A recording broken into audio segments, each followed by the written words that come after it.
Einziges, wo's Herz erwärmt und sicher's Best verzählt. Grad heut, wo's You're listening to Speak Free Radio, the free speech internet radio platform. It's really, really serious. The right perspective. You'll never forget this. Are you mad? Do you feel like Wolf Kebab's reference? Your friends,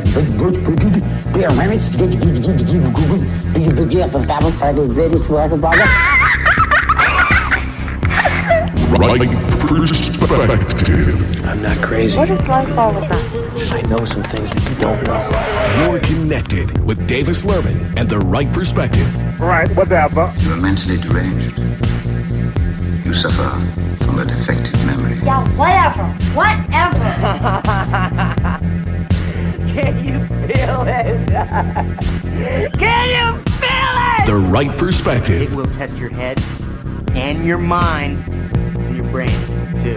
If you don't like it, turn the damn thing off. The right perspective. Right perspective. It's a persistent kind of nagging noise. That's right. I'm just thrilled with the whole idea. I love it. Okay, boomer. See, Kyle. Okay, faggot. The liberal world order. It makes me cringe. I'm dripping right now. Violence wakes people up. Yes, indeed, everybody. Davis Lurmann, Right Perspective Radio. You might hear that I'm a little slow on the go today, and that's going to be a function of this sore throat and cold. I've just taken something that may help out. Anywho, I'm going to be playing some skits and bits and doing commentary in between to take it a little easier on the voice, and of course to compensate for the low energy that I've got going on. I don't know if it's COVID. I'm not going to throw Trump conspiracies out there. They tried to kill me with the virus, folks. Remember that? Okay. I'm sure it's nothing like that. It's just hopefully a 24-hour virus. I don't know. We shall see. However, I felt responsible to the audience to come to you with some things that we've mentioned before.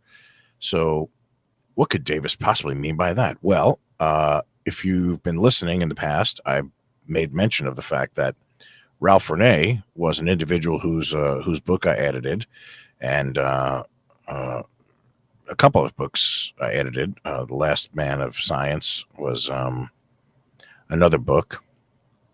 So anyway, not to get too nerdy about all that. So I actually interviewed Ralph Renee when he was still alive. And we discussed many, many things. Because Ralph Renee, I believe he published like 12 different books. One of them being NASA Moon America. Okay, and that's his Apollo hoax theory book. But he also published something called WTC Fairy Tales and Lies, which deconstructed the WTC building issue on 9/11. Right, so we're all familiar with that. So what I figured I'd play you is this interview with Ralph Renee, followed by a quick section that addresses the forum. Because here's what happened. Ralph Renee had not been able to make the interview prior to the one I'm about to play you. And because he missed that date, I ended up doing like a discussion of moon landing hoax theories and why, at the very least, the photos are faked and all that. That being said, the forum on this station, WGMD, each host would have their own sort of forum heading and a drop down, and there were people in there going wild. And so I took the opportunity to defend myself from the forum attacks, and I did so with evidentiary clips and whatnot. So I understand this is a little bit depoliticizing, because in the grand scheme of things, we could argue, like, hey, who cares if the moon landing is real or not? Yeah, I get that, but it's just a lot of fun. And to hear this man who has passed away, Ralph Renee, was quite brilliant. But as you know, I have a bit of a soft spot for autodidacts, people who teach themselves, guys who, like blue collar thinkers, okay? I've often found if you want real wisdom, you should chat with an iron worker who's been doing it for 40 years. And I know how that sounds. We're in the age of experts and all this stuff. But honestly, if you really want to know about life, that's who you should probably be speaking with, right? Okay. So with that in mind, before we go ahead and play the interview, let's see how yes, here we go. Live stream chat, Serbian Bull, and I'm here to radicalize. Very good. Live stream chatters, if you can go ahead and spread the word, that would be great. If you cannot donate, spread the word, get the link around, get people tuned into the Odyssey, this is the Speak Free Radio, the Rumble. Anyway, let's get to that Ralph Renee interview, which I think you're really going to enjoy. And I've done some post-production on it, so it won't be torturous to you in any way. So in other words, I tightened it up and made sure it's sort of a glossy presentation. It just should take us to 9 o'clock. Here goes. Davis Lurmann. Brought to you by Right Perspective Radio. I'm Davis Lurmann, and I approve of this message. Well, you are listening to Davis Lurmann of the Right Perspective. This is a free and open exchange of ideas and opinions. News and commentary will be offered from global to local and impact. And tonight, an especially important topic, 9/11. I wanted to give you guys some background to 9/11 only because of its importance to all of us. It is important to be ever vigilant on the 9/11 issue and not simply wrap ourselves in the flag and pretend everything is all right. Let's tonight look at 9/11 and what it has brought us, and we'll even look behind the WTC fairy tales and lies. Ralph Renee, you with us? Yeah, thank God you came back. I've had nothing but a hard time with the phones. I had to leave my house. I got gassed out by 2 barbecue pits. Oh, dear. Well, I guess it's better than the fly in the studio that I've got. But nonetheless, here we go forward. I was giving the audience some background on the perils of 9/11, what it has wrought as far as the Patriot Act, wiretap powers, the Justice Department using torture. So if you might indulge me to give some background, because I want to give some context as to why, again, it is important to be ever vigilant on this 9/11 issue, because the first thing a lot of people might think, Renee, is listen, why are you talking about something that everyone accepts as true and factual? And it's no longer important. The war on terror is almost won. This is what some people might actually think. So let's go ahead and listen to Dick Armey, who talks about liberties we are giving up in the post-9/11 era. Here I hear is an echo chamber of voices in America that are saying, give us greater dominion over your personal liberties and we will make you secure. Now, I can tell you, ladies and gentlemen, we'll be safe if we have a cop on every corner. We will be safe if we have a spy camera in every hall. We'll at least be safer. We will be safer if we have an elaborate system by which we, in the ordinary business of life, spy on one another and report it to the proper authorities. We will probably be safer if we have a national identification card. We may be safer, in fact, if we can snoop on the internet and read everybody's email. There are many authorities that we can extend to the government of this country that'll make us safer. But will we be free? Well, the answer is no, we will not be more free because of things like the Patriot Act. Check out these wiretapping powers that are now available because of things like the Patriot Act. ABC News.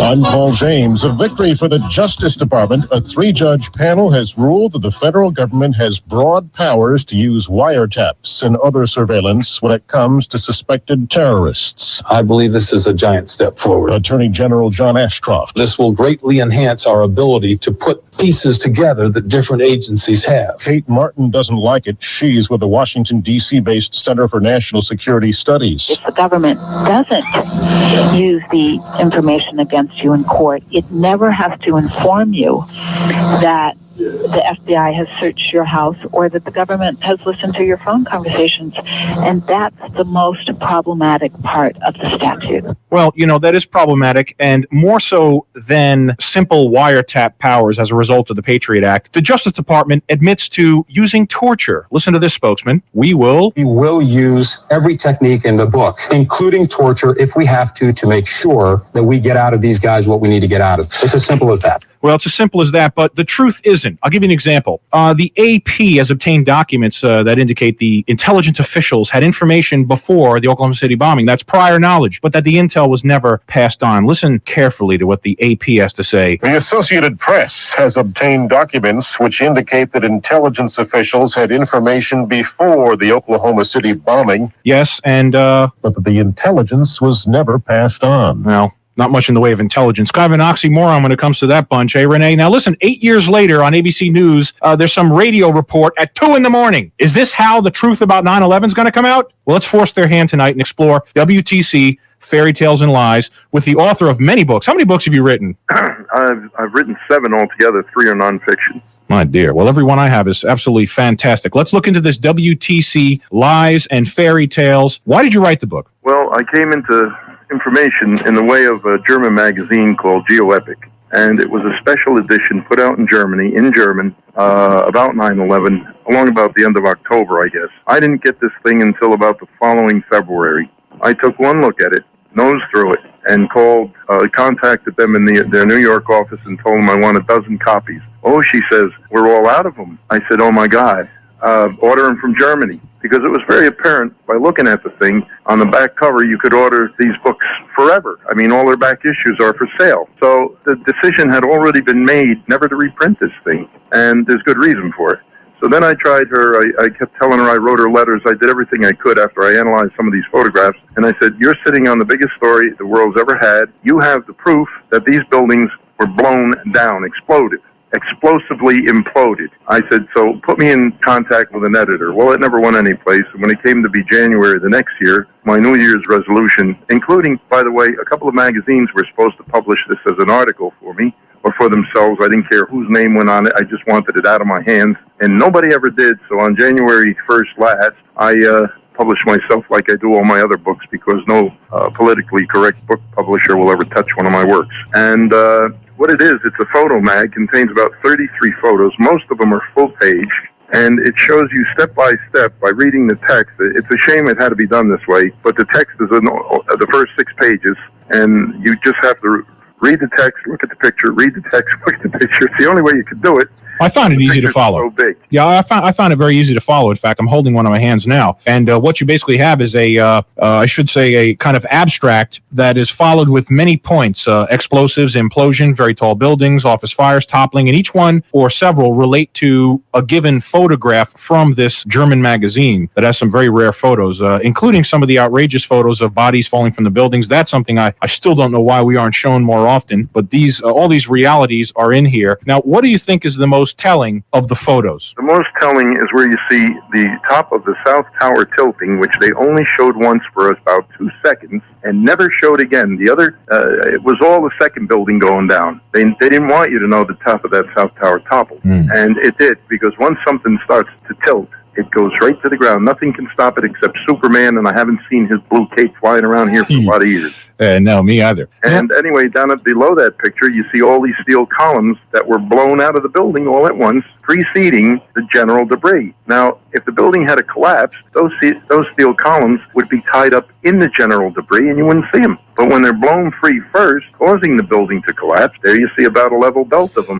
Davis Lurmann and the right perspective. It's happening. I can feel it. This could really catch on. My name is Davis Lurmann, and I'm putting together a special team. Oh, yes. Want to become a part of something greater than yourself? To support Davis Lurman's Right Perspective Radio, click on the green support icon on Odyssey, or use the donations tip feature in the Rumble chat. Want to contribute to an effort that informs our people? Get involved. The only way to do that is to get involved. Like this. Put your efforts or your money where your mouth is. We need to begin putting our goddamn money where our minds and our mouths are. Support Right Perspective Radio. Click on the green support icon on Odyssey. It is important. In here. Now, what do you think is the most telling of the photos? The most telling is where you see the top of the South Tower tilting, which they only showed once for about 2 seconds and never showed again. The other, it was all the second building going down. They didn't want you to know the top of that South Tower toppled. And it did, because once something starts to tilt, it goes right to the ground. Nothing can stop it except Superman, and I haven't seen his blue cape flying around here for a lot of years. No, me either. And anyway, down below that picture, you see all these steel columns that were blown out of the building all at once, preceding the general debris. Now, if the building had collapsed, those steel columns would be tied up in the general debris, and you wouldn't see them. But when they're blown free first, causing the building to collapse, there you see about a level belt of them. Let's define this for the listeners. When we say blown free first, your contention is that there were some kind of detonations or charges? The first words they used to us was implosion right away. I mean, right away, the buildings were, after the first South Tower came down, the buildings were imploded. And the problem with that is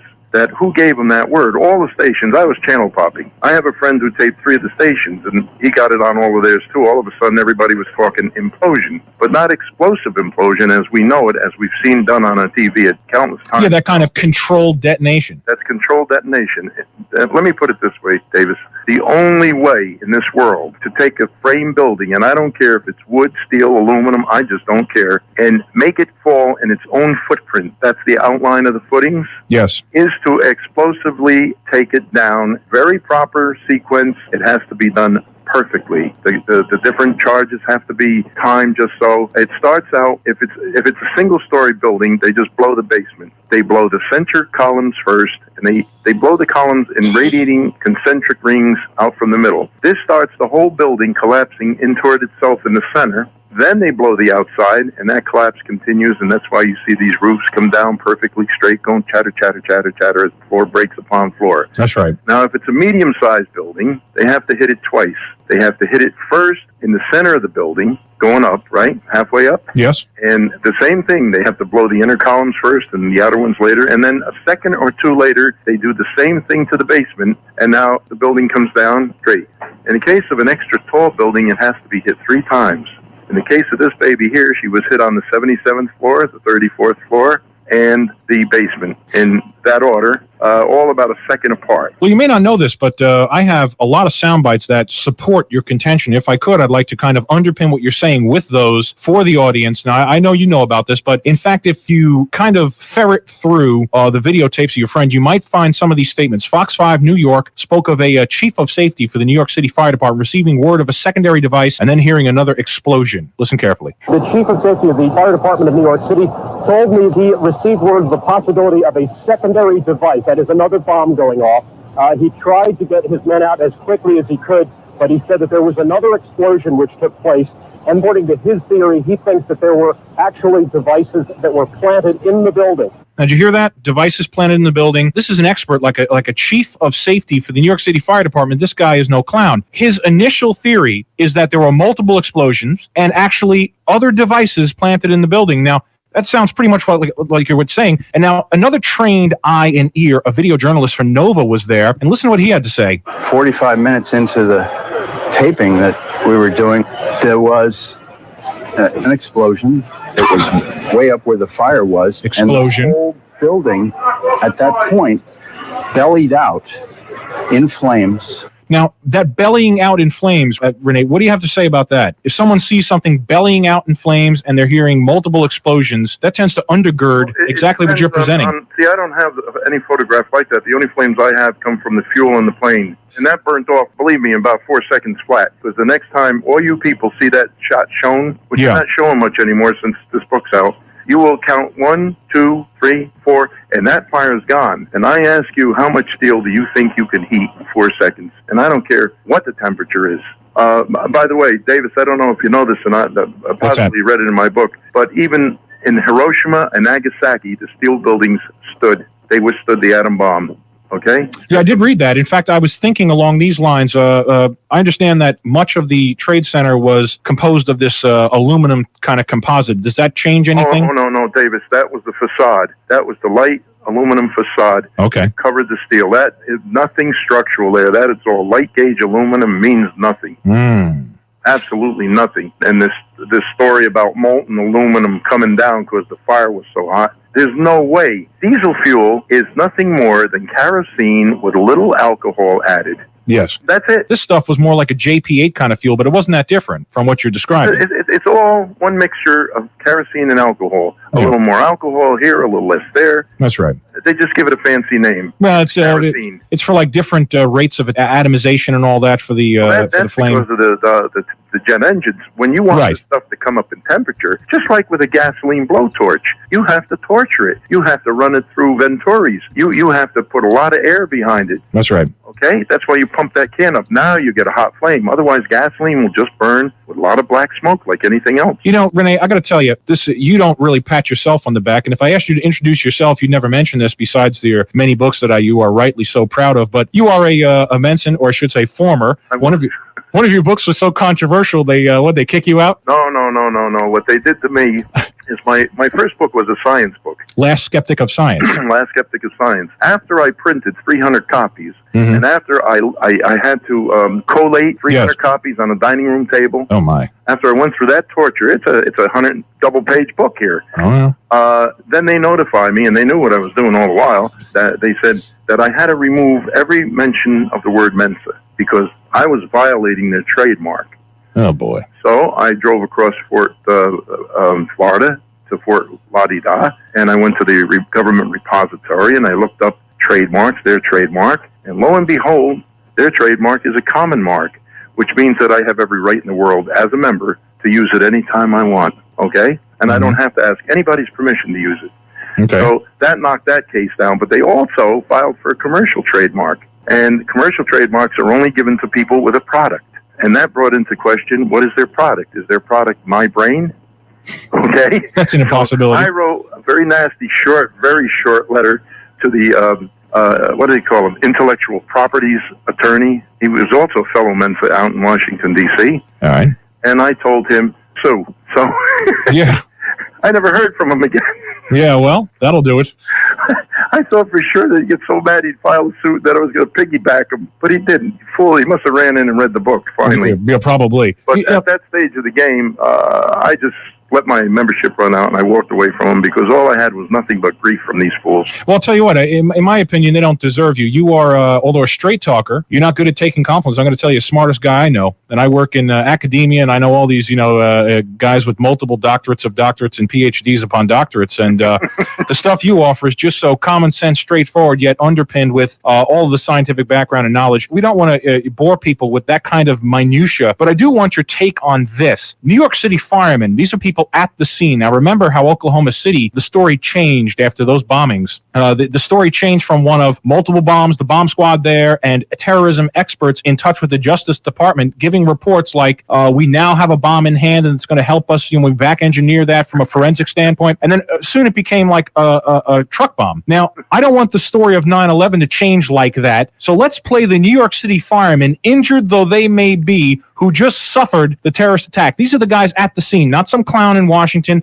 not some terrorism expert, after the fact. Let's hear from the firemen that were there. I want you to listen when they talk about explosions, thuds, this building folding in on itself. Okay, Renee, listen to this. I was about 5 blocks away when I heard explosions, 3 thuds, and turned around to see the building we just got out of. Antenna tip over and fall in on itself. And then all of a sudden it started like it sounded like gunfire. Bang, bang, bang, bang, bang. And then all of a sudden 3 big explosions. What's your take on that? There are 2 separate firemen, one injured seriously, the other not. They both hear 3 thuds, or one calls it 3 thuds, the other calls it 3 explosions.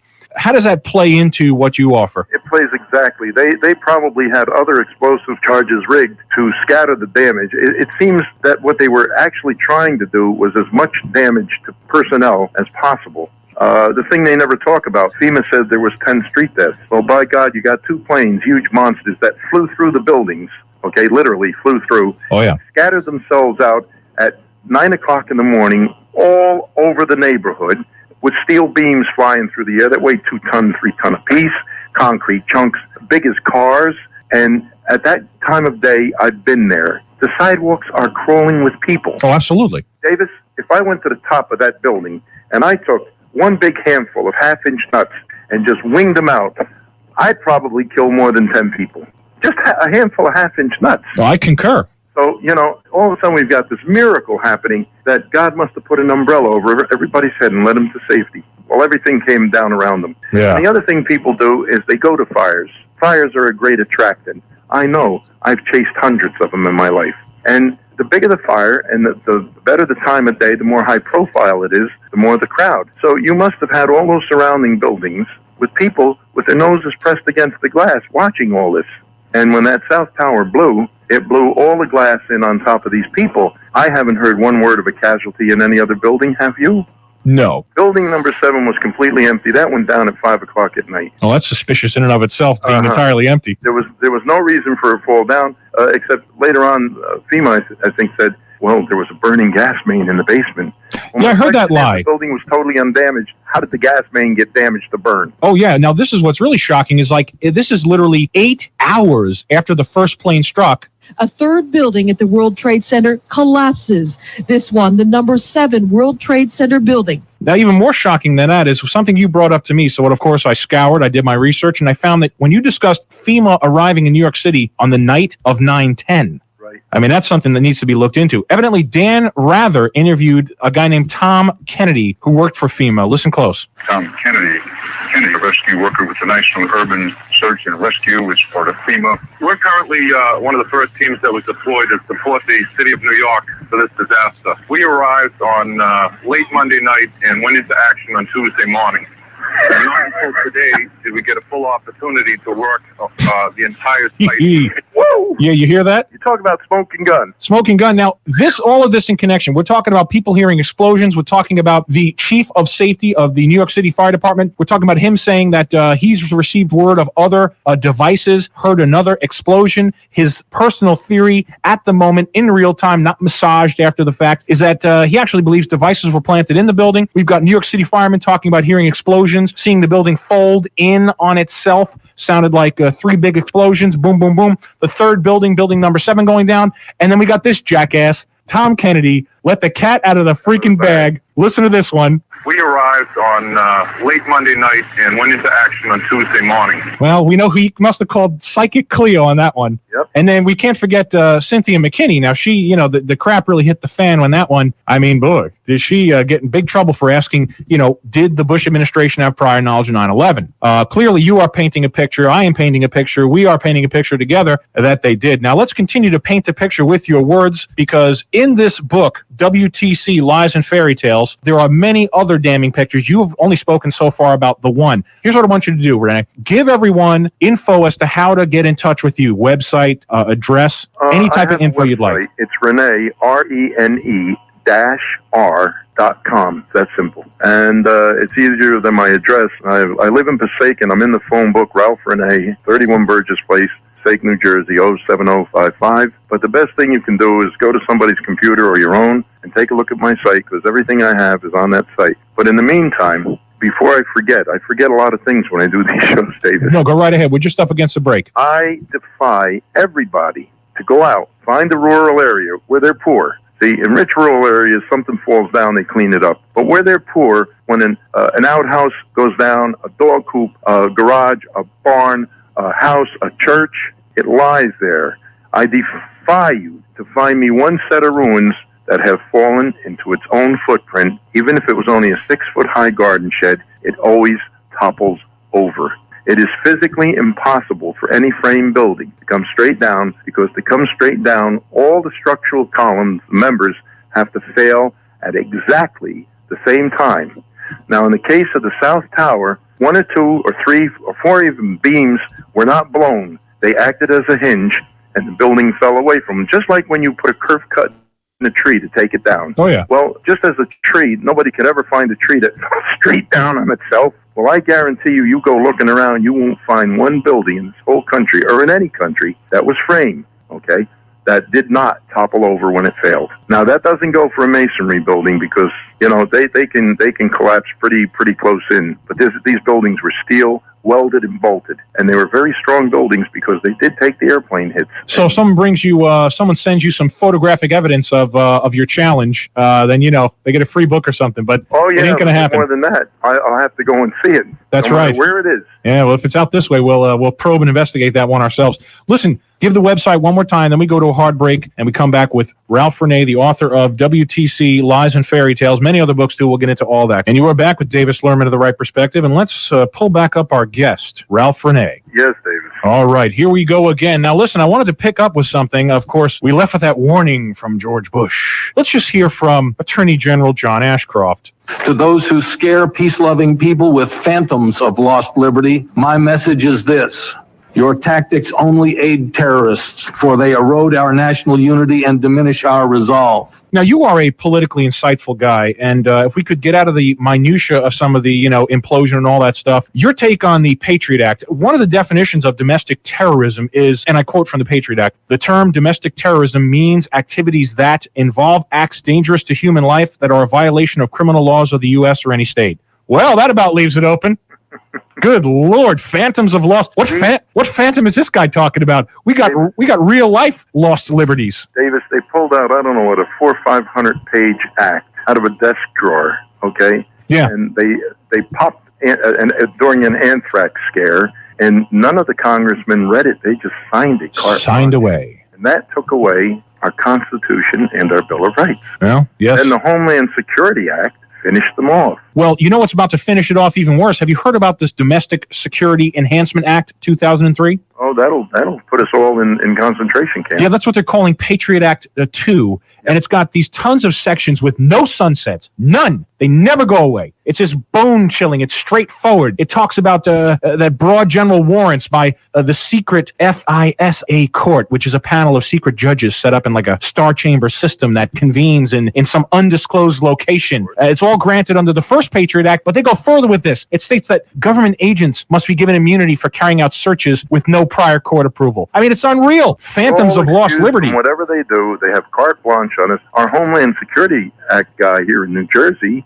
he said clearly, when it's a red alert, now we've been running amber usually, and nobody has so much as spit on a sidewalk. That's right. So I guess that the first guy that spits on a sidewalk, it'll be red alert. And during a red alert, all traffic must come to a halt. Everybody must stay in the cars. Mm-hmm. If you're home, you must stay there. Do not go outside. I guess you can't go to your backyard either. If your kids are in school, they're going to be detained in that school. Now, in any kind of an emergency, the only place for children is with the parents, because they're the only ones that will die to protect those kids. That's right. Not a teacher, not a janitor, the parents. But here we have these genies, that's plural for geniuses, expounding on what to do during the red alert. Now, on Route 80 alone, between the George Washington Bridge and the Delaware River, you've got to have about 250,000 people on that road during the daytime. What are you going to do with 250,000 people on the road? And how are you going to stop them from getting out of the car except having snipers set up to pick them off when they do? Well, it's a parking lot. Yeah. Okay, and now, what are you going to do with the people, though? Well, they're going to get out of the cars. Walk you like they did in Laos and Cambodia to FEMA concentration camps. Because if you're outside of your home, you are a priori a suspected terrorist. That's right. God forbid you're walking down in the city streets, okay? I mean, what are you going to do? You know, I could play a soundbite, but we are pressed for time, and it supports exactly what you're saying for the people who might think that, this is Looney Tunes guy talking about, concentration camps. Representative Gonzalez, many years ago, spoke about how there are provisions outside of the Constitution that subvert the Constitution and would allow the detention, the rounding up, and the placement in camps of American citizens under this alleged terrorism. He said it many years ago. Very insightful guy. Now, let's continue with a few things because, we could jaw on about the Patriot Act, but I don't know how impressive that is to people. It's kind of this paperwork. We don't want to get bogged down with things like that. They'll careen off the road in a fiery ball of death. How about, can I have you answer a couple of questions? Because you're quick on your feet and you're pithy. If you don't know, say pass. We'll have you back another week to answer some of them because I've got some questions, unanswered questions that remain in the wake of the worst terrorist attack in American history on September 11th. The biggest one is why? Cui bono? Who benefited and why? Precisely. Who benefited? That's a good question. Is this like a New World Order plot? Because I've got tons of sound bites that back that up. What we have here is a whole lot of facts, and they all lead to some conclusion, which I'm not in position to absolutely state for sure. But we have one guy buying the right to 99 years of that building for $100 million. That'd be like you or I going out and buying an active tenanted mall for, $5,000, $10,000 down, the same proportion of value to money down. Commercial property usually takes 50%. Okay, that's the standard in the industry. Sure. But This guy got it down for less than 0.1% or whatever it was. Then we have, it's called an insurable interest. He definitely had 100% insurable interest because of this lease.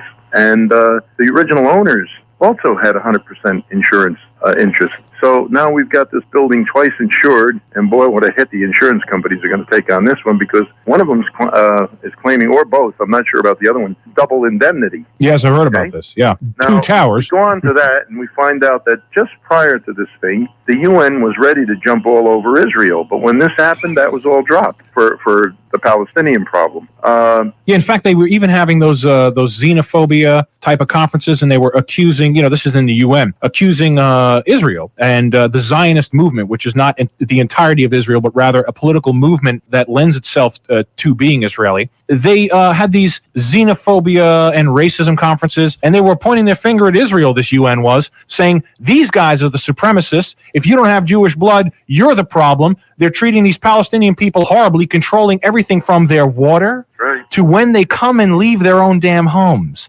Now, you're right about that. The homes they don't even have anymore because they're busy bulldozing a 150-mile wall through them. That's right. And all that went away. And you're correct about that. And, this is, as tough as this might be for some listeners to take, Renee, you are correct in that the questions you're asking, this is the standard measure of establishing guilt in a crime. This is how it's done. You ask who benefited. Now, let me hit you with another few questions. We'll see where this goes. The maximum passenger capacity of this, of the Boeing, the 767, I think it was like 370 something, like 75. Oh, this is another strange thing. 2 of them were used. The capacity of a 757 is 289, and 2 of them were used. The total capacity of 1,320 something passengers about. Now, prior to this 9/11 incident, transcontinental flights were heavily booked. Overbooked sometimes, in fact.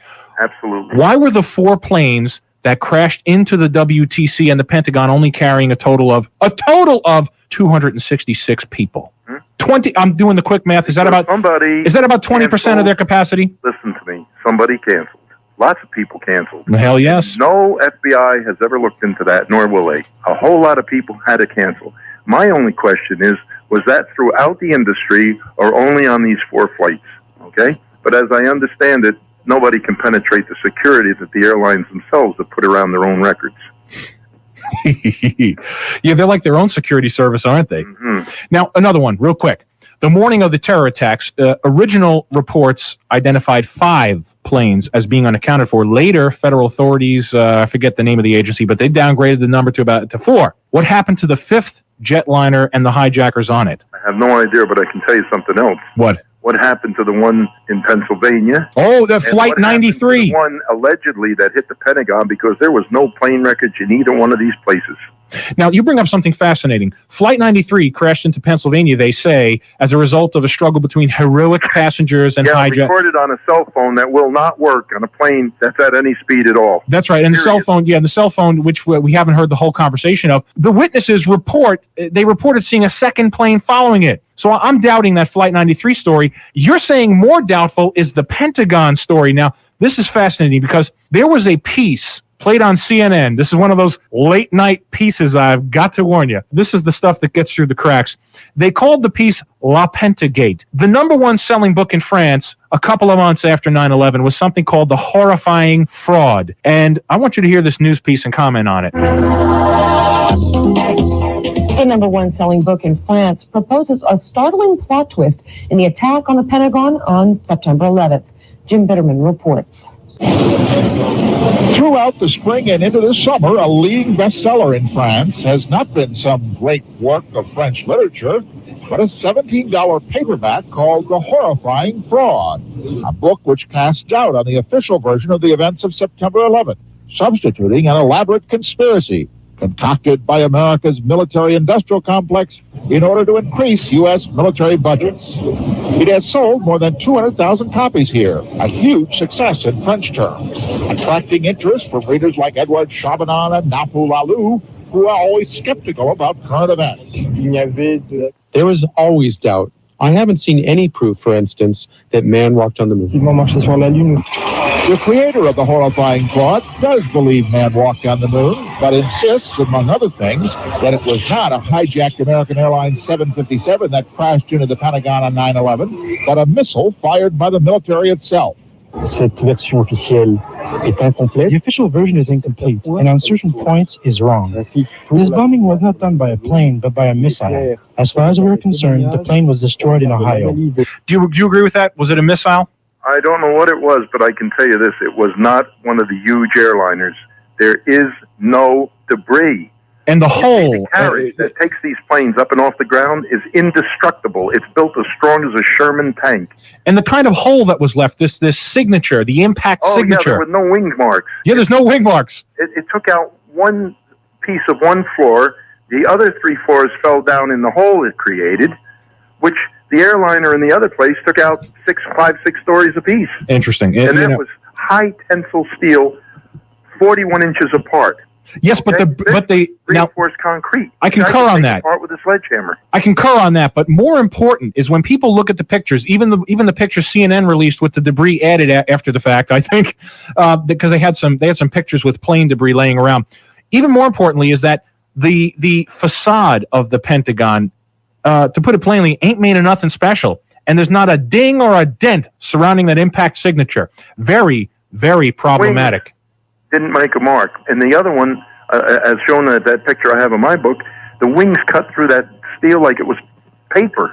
Yeah, interesting. Huge. Yeah, I mean, there's like 100-foot slash in that building. They cut through the floors, the towers, the steel columns. They cut through the towers, but don't make a dent or a ding on the brick face on the reinforced of the concrete. Pentagon. And that can't be. Period. It's absolutely crazy. A lot of inconsistencies. One of which is this, and I have a great connecting piece. It serves almost as a suture between your one book, WTC, Lies and Fairy Tales, and your other book, NASA Mooned America, in which you propose that man never actually went to and walked upon the moon. You and I have our differences about that, but I do want to play a portion of the La Pentagate CNN piece. Listen carefully to what this French, a man on the street interview who was attracted to the book, The Horrifying Fraud, who also has doubts about other things and Tales Americana. There was always doubt. I haven't seen any proof, for instance, that man walked on the moon. In France, in Europe in general, you aren't considered a kook or a nut if you question the photographic history of the Apollo missions. They're full of inconsistencies. So is the videotape. You point out many things. The flag rippling during one of the Apollo moon landings. You don't have to believe me, folks. In case you happen to know nothing of NASA video and the like, just listen carefully to this. The astronauts themselves admitting that the flag appears to be waving in the breeze. Maybe it'll, that's what it looks like, it's waving in a breeze. The answer is blowing in the wind. How many times can a man turn his head and pretend that he just doesn't see?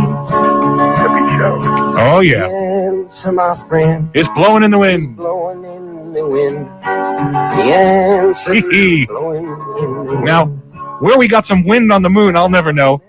I want to quickly get your take on this news report because I know you have a scientific challenge regarding the Apollo landings. Let's just listen to this. I want to get your analysis. For a new American adventure in space, the president intends a big formal presentation next week, but the details are already pretty clear. The moon and Mars are involved. The space agency NASA will be dramatically affected if this comes off, affected, I should say, and so will the space shuttle. There's a great deal of money involved. Now, it starts like that and gets to this question of the radiation. This is most interesting because one of the most disturbing questions surrounding the original moon landings was, of course, how did these astronauts survive the radiation outside the Van Allen radiation belt? And here in the news report, they admit that radiation is still something that scientists today, the radiation of space, they do not know how to overcome this radiation problem that the astronauts would be exposed to the radiation. Lead nuclear-powered rockets. Listen. Some of these things are not yet technologically possible. Nuclear rockets might take years of research yet, and nobody knows how to protect astronauts from the radiation that is found in deep space. And there it is. Right now, I've got a guy been working on the radiation problems for a couple of years. Talking about the Van Allen radiation belts. Yeah, the one he recanted on after my book was published. Yes, yes. Yeah, right. Well, let me just put it real simple. If you have a Geiger counter in your hand and you walk into a room and suddenly that thing goes right up to the top, are you in danger or not? Huh? Yeah. Well, he sent the first one up. The thing just went zzz, and then nothing else was heard from it, and he couldn't understand it. So either he or one of his staff says, hey, why don't we wrap the next one with just enough lead so that it'll start counting when the other one quit? Yeah. And he did, and guess what? The second one wrapped in lead. Zzz, when the other one quit, they wrapped this in enough lead so this would start clicking, and it did. and they went up, I don't know how high, he never said. But the point is that if you have to travel an hour and a half each way through that belt to get to the moon and back, yes, even if there's only half the Geiger counter scale, we're going to take a pack of REM. That's it. But Lyra Lavelle, he said in his deposition... You're talking about James Lovell, yeah. I'm talking about James Lovell. He said, and he went back and forth twice, allegedly. He says, I only got 0.4 REM. Right. In that LEM. Yeah, sitting on the ground over here on Earth. Yeah, maybe on Earth. But up in the Van Allen radiation shields. Now, just to quickly explain, what is a Van Allen radiation belt? Not an actual belt. It's more this area of proximity in which this radiation occurs. It's like a big donut that surrounds the Earth, and it has multiple layers to it. And some are very high in radiation, and some are a little bit lower. But it goes out there for almost 50,000 miles. It's along the equatorial plane, which you have to go through to get to the moon, because us and the moon is on this equatorial plane. So you wouldn't want to go up to north off the pole, because now you're going away from the moon. So we track out the equator and we go straight to the moon, and we go right through the big heart of this belt and all its bands. And right now I have a radiation figure from a Dr. Frank Greening in Canada of, let me get this straight now, 3.2 rads per second. Now 500 is a death dose, according to NASA. So therefore, what is that, 250 seconds or something like that? You see what I'm saying? Oh, absolutely. See? And again, because of the Army's own tests with H-bombs and A-bombs up in this space, this near space, they created artificial belts, which decayed away in 10 years. So if they decay away in 10 years, I would suspect that this one would decay away in 10 years, unless, like any reservoir, you take water out, you don't put any in, it runs dry. So there must be an overall gradient of radiation in solar space of 0.32 rads per second, which means that in 2,000 seconds, you will have 600 rads. Yeah, which means, let's put it, because we're losing people in the minutia, let's just put it this way. You will be burnt, French fried crisp. Parboiled, flambéed. Yeah, if you live through that, certainly your skin will fall off like a well-cooked chicken. Your testicles are going to drop right to the floor.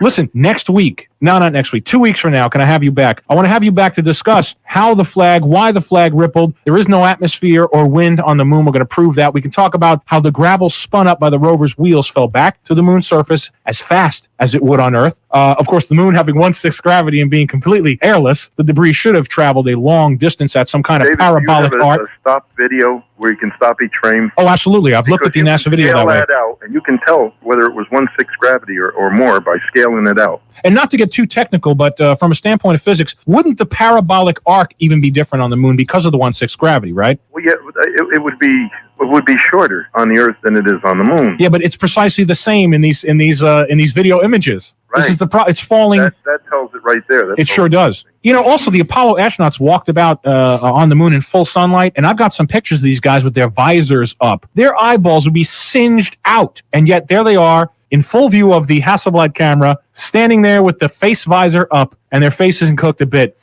Of course, the wrinkles in the fabric of the spacesuit and the flexibility of the space gloves should also be addressed. And about those space gloves, man, the issue of them being able to change all the lenses, people should read about that. They were changing film cartridges, lenses. It's impossible to do in those big bloated gloves. Okay, Houston, I'm going to change lenses on you. Roger, Neil. Okay, Houston, tell me, get a new picture. Neil, this is Houston. That's affirmative. We're getting a new picture. You can tell it's a longer focal length lens. I think they got to rush through what we've got. Okay, magazine Delta is working, and I'm starting with frame count number, about 1.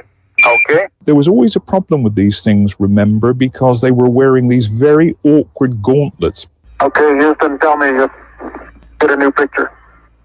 Neil, this is Houston. That's affirmative. We're getting a new picture. You can tell it's a longer focal length lens. I think they got to rush through what we've got. Okay, magazine Delta is working, and I'm starting with frame count number, about 1. Okay. There was always a problem with these things, remember, because they were wearing these very awkward gauntlets. Jan Lundberg. The gloves were built that they couldn't grip anything smaller than about an inch. They had very bad feeling on the fingertips. Give your contact info real quick. Okay, Rene-R.com, rene-r.com. And I'm in Passaic, 31 Burgess Place, 07055. Ralph Renee. Well, we enjoy having you on. Listen, I hope you get a lot of contact from this, and if nothing else, we will, in fact, have you back. You hang in there, buddy, and I'll be in touch with you post-interview here. I want to send you a copy of this, all right? All right, well, you take care, buddy. Davis Lurmann. From ABC News. He doesn't care what you feel. He just wants to know what you think. Davis Lurmann. Truth does not fear investigation. Davis Lurmann. The right perspective. Oh, yeah. Well, I'm here to respond to the forum now. Do you know about this? There's something out there called the WBMage website. It's www.wbmage.com. And you can contact that website and you can look up Davis Lurmann and you can either start a conversation or participate in one. And all the other hosts, they have their websites up there too. www.wbmage.com. And now I had to defend myself on the WGMD website against some guys named Papa and Joe on the forum. Now, this is, of course, just their handle. I mean, it's not their real names. I'm the only dumb one there up with the real name. Everyone else got these cute little handles. So I'm responding mostly to Papa.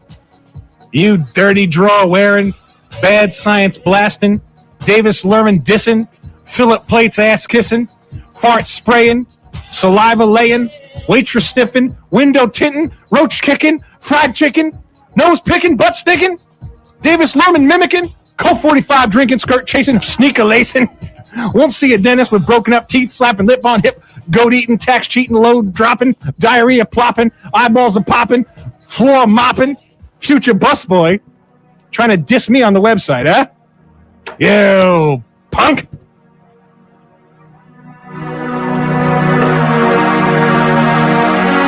Now, where do I start? All right, well, I'll start with some background. Listen, a few weeks ago, I had a guy on the air. His name was Ralph Renee.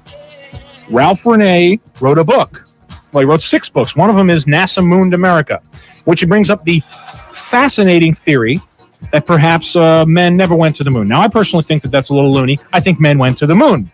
There are artifacts on the moon. I don't mean artifacts like pyramids and stuff. I mean like there are devices left behind by astronauts on the moon. One of them being, reflector kits and laser packs and all this stuff. So we do have evidence of that.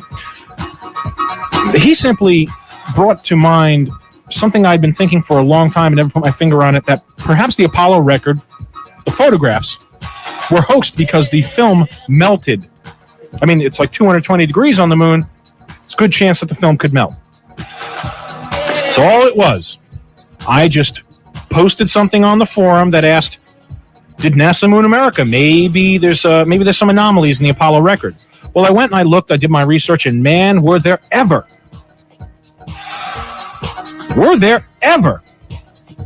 So let me tell you what I have here, some sound bites to support what I've written up on the www.wgmd.com user forum. And since this is in fact a auditory medium, I thought I would stick to some of the sounds that show anomalies. Let me give you an example. What we actually hear or don't hear on the NASA soundtracks regarding the Apollo moon landings is both inconsistent with physics and the factors presented to us. Listen to this soundtrack as a bobsleigh team races down the famous Samaritz Bob Run. You can hear the pilot announcing the names of the corners and turns being negotiated. That is the Cornhole Bowl. Next will be Snake 1 and Snake 2.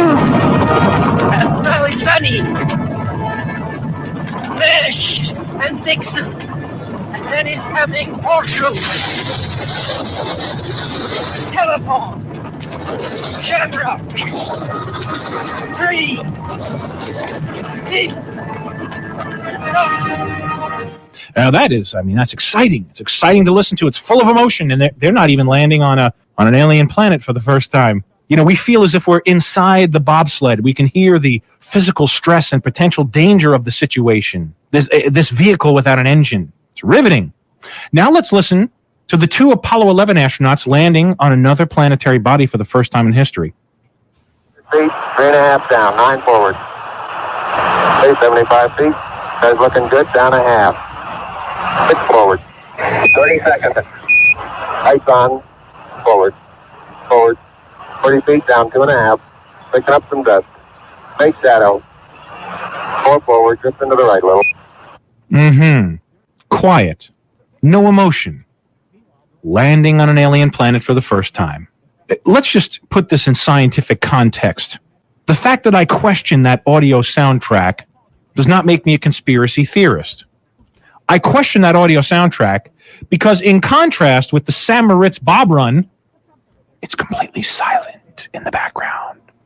Just a minor hiss. You know, these astronauts were almost literally sitting on top of the LEM descent engine that was roaring away, producing up to 10,000 pounds of thrust and burning at a temperature of 5,000 degrees Fahrenheit. And we also know that there was air inside the LEM. It was pressurized to 1/3 sea level atmosphere. So the incredible roar of the powerful engine that would have been vibrating the entire module would have produced considerable sound. But instead you get this. Down, 9 forward. Okay, 75 feet. Guys looking good, down a half. 6 forward. 30 seconds. Lights on. Sounds like a practice run, doesn't it? Just to me, but what do I know? I mean, I'm not Philip Plait. You got to check this cat out, folks. There's some clown on the web who, you know, was given money by NASA to write the introduction and contribute to a book that would respond to the people who question the NASA Apollo photographic record. So this guy's real objective, right? And NASA's only giving this guy cash after all. So here's this guy. He comes forward with a website called Bad Astronomy, his book called Bad Science. And here he is trying to make excuses for that. You know what he said about not being able to hear any sound inside the capsule? He said their helmets would have blocked out the noise. Oh, yeah, right. The helmets? Yeah, the helmet. Well, guess what? The bobsleigh team running the Sam Moritz, they had helmets on too.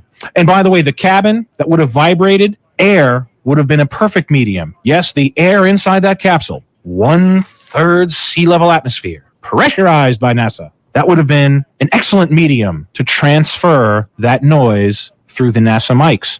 You know, NASA films that I've seen, they show the astronauts transmitted the tiny thruster jet emission noise through their mics. The tiny, tiny thruster jets. But we hear nothing of this powerful descent engine. It's a little hard to believe, isn't it? Want something else hard to believe? Here's another good one. Picking up some dust. Oh, kicking up some dust. There he is landing. Kicking up some dust. Oh, I see. It's 10,000 pounds of thrust, burning at a temperature of 5,000 degrees Fahrenheit. But, you know, we're kicking up some dust. And about that dust, if it kicked up dust, how come there's no crater beneath the lunar module in any of the pictures? And about that dust, if there's no dust under the LEM, if it landed, which makes sense. You got 10,000 pounds of thrust blowing this dust all over. If there wasn't dust under the LEM, how come there's so much around the LEM when they step off and they make that nice little footprint? That makes no sense. Oh, and if that dust did come up and fall down near the LEM, how come there was no dust found in the lunar lander feet, the feet pads that landed? You can find pictures, high, glossy photos of the lunar lander foot pads, and there's no dust inside there. Very strange. Then, of course, we have the astronauts themselves admitting that it sure looks like these flags are waving in the breeze. Maybe it'll, that's what it looks like it's waving in the breeze. How many times can a man turn his head? Well, you know what else we have to deal with here? That he just doesn't see. Is the film used. My friend, yeah, blowing in the wind. Okay. Dylan. The wind. Sheesh, that guy dead yet? Sounds like he's dead on that track. We also have this issue of the film, ordinary ectochromic film.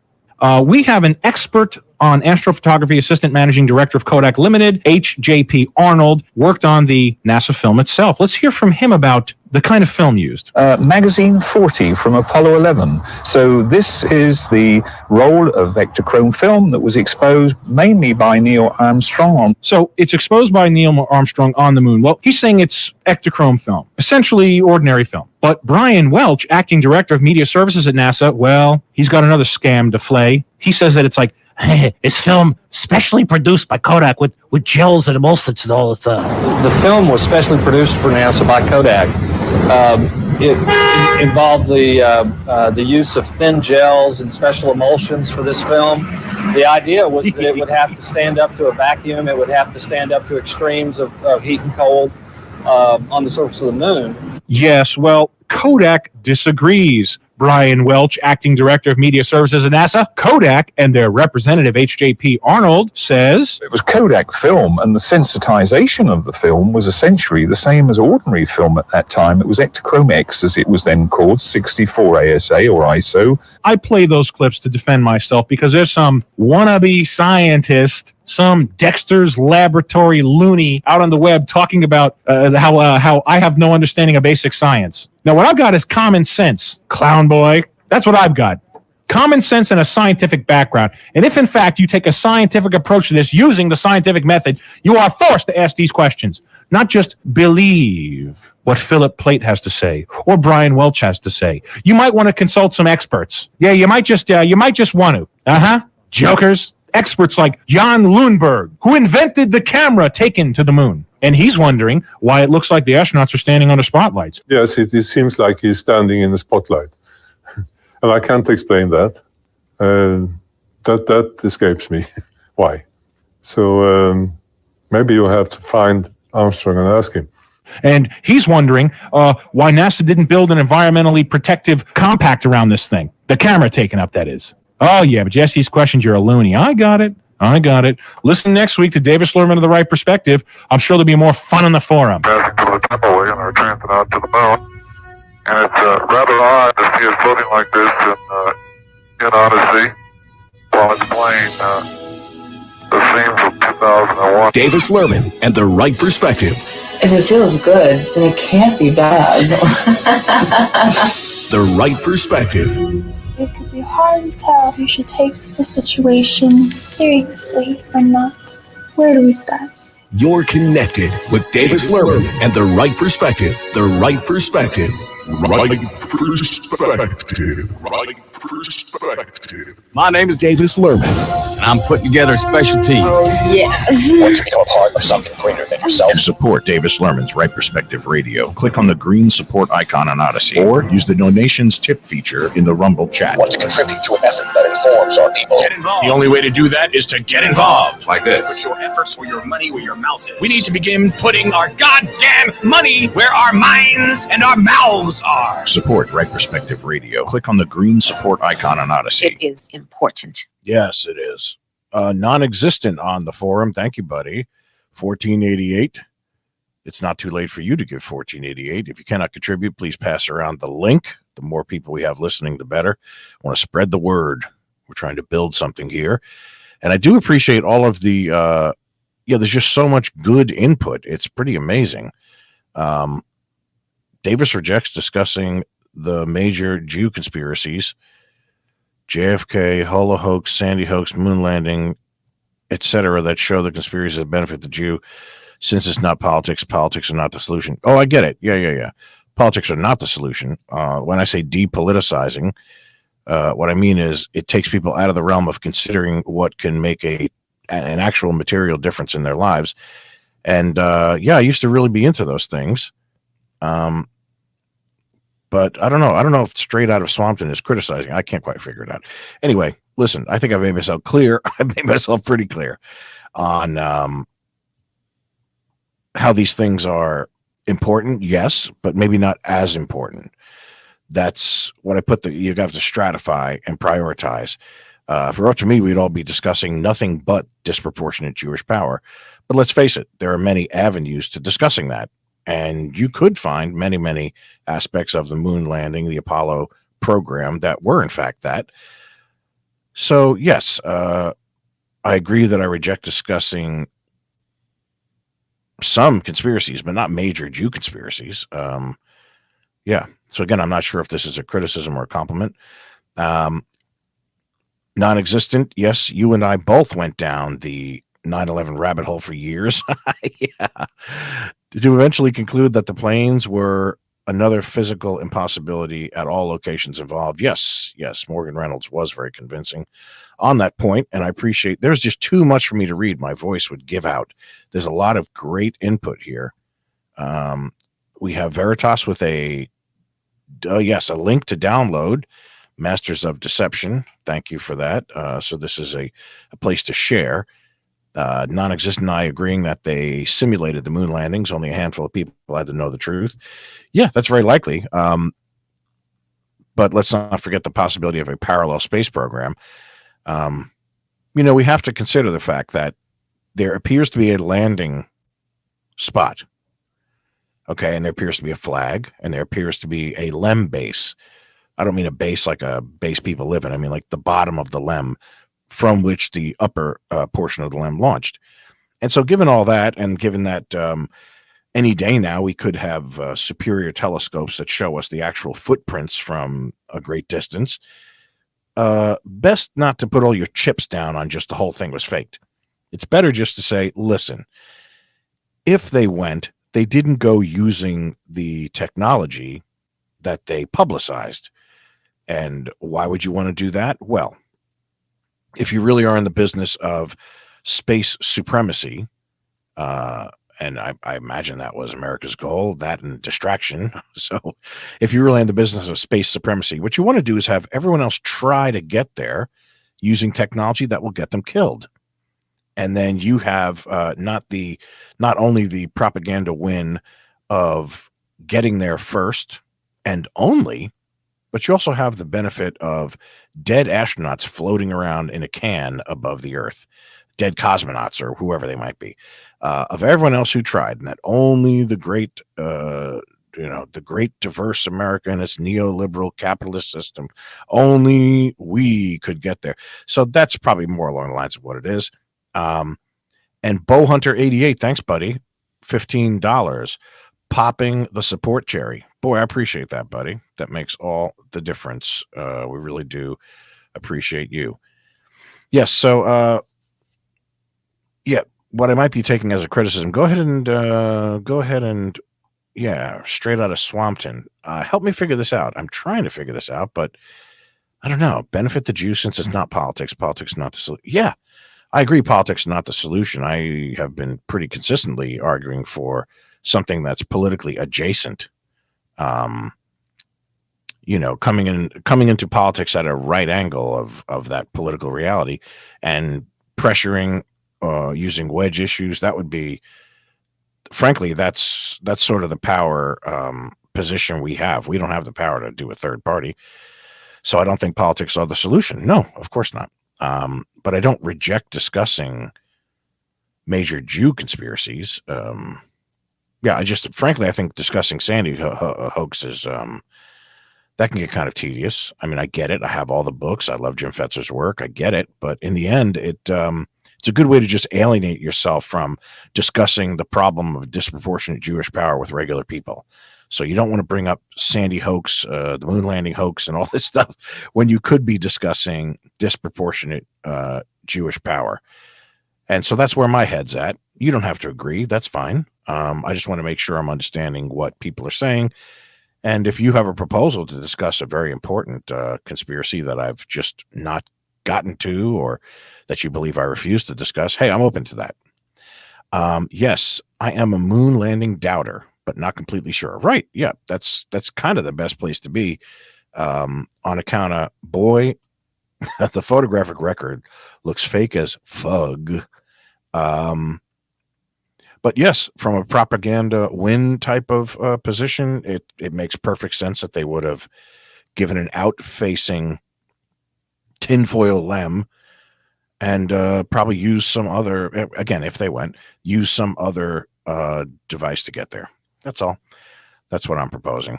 I'm proposing that because it explains, all of the evidence and what appears to be a landing site, which they have blurry photos of, but I don't know why. They just need to point the Hubble at the moon and quote unquote shut everyone up, right? So that would be that'd be the thing to do.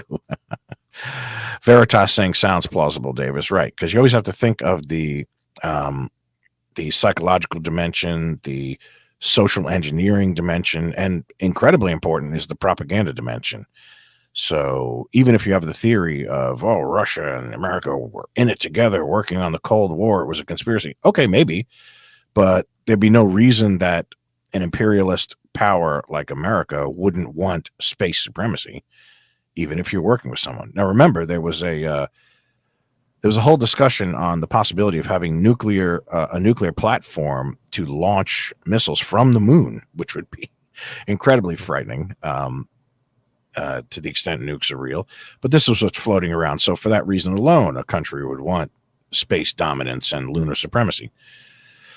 Okay, be that as it may, let me introduce the next clip. And if you want to contribute, it's not too late to give 1488. We appreciate everyone on the Odyssey, both speaking out, speaking for your ideas, and of course, contributing. I really do appreciate that. And that again is Bowhunter88, and of course, my man non-existent. Thank you for contributing tonight. Let's hop over to see how different. Oh, okay. Here we go. This is great.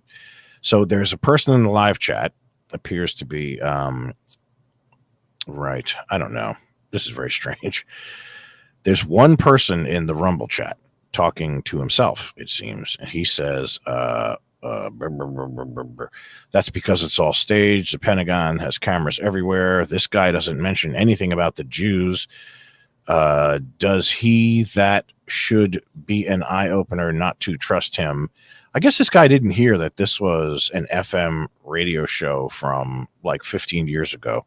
So no, yes, I'm daring, but I'm not insane. I was not about to go on an FM radio show that had an owning interest of quite a few Jews and start screaming about Jews and the moon landing. Oh, wow. I will play you something, though. See, the only way you could get away with talking about Jews on the air would be if you did it through humor. And I have an example of that, and this should take us to, nearly the end of the show. I think you're going to appreciate it. We have, no, this is only 20 minutes. Okay, great. You're going to like this, though. This is Farrakhan with his 9/11 numerology. We'll keep the 9/11 theme going. And this, of course, is my Farrakhan impression. And what I'd done is I'd gone down to the Washington, D.C. protest and visited, walked around, got some man in the street interviews, none of which is in here, but I had a deep interest in this whole Farrakhan thing.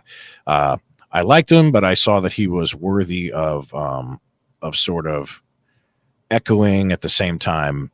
I guess you can call it mocking a little bit, just having fun with him. But so what we do is go a little bit back and forth with the Farrakhan speech. I make my commentary as Farrakhan, and mostly at the very beginning, you're about to hear at the very beginning, I do a quick Farrakhan discussion of slavery being run by the Jews.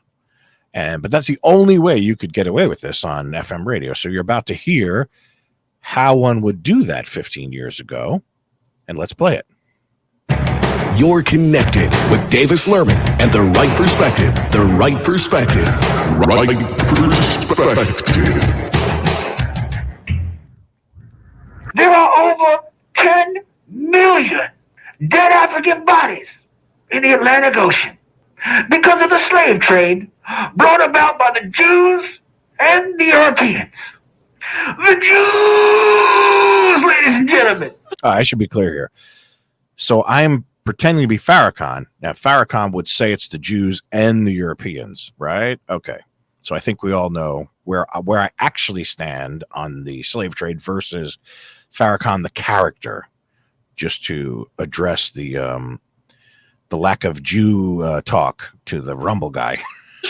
The Jews are behind this plot. The white people, ladies and gentlemen, they are behind this plot. Ooh la la la la la la la. You're connected with Davis Lurmann and the right perspective. The right perspective. Right perspective. You're connected with Davis Lurmann and the right perspective. Who's my bitch, huh? Who's my bitch? The right perspective. So they should just stop flapping their Vaseline lips and shut up.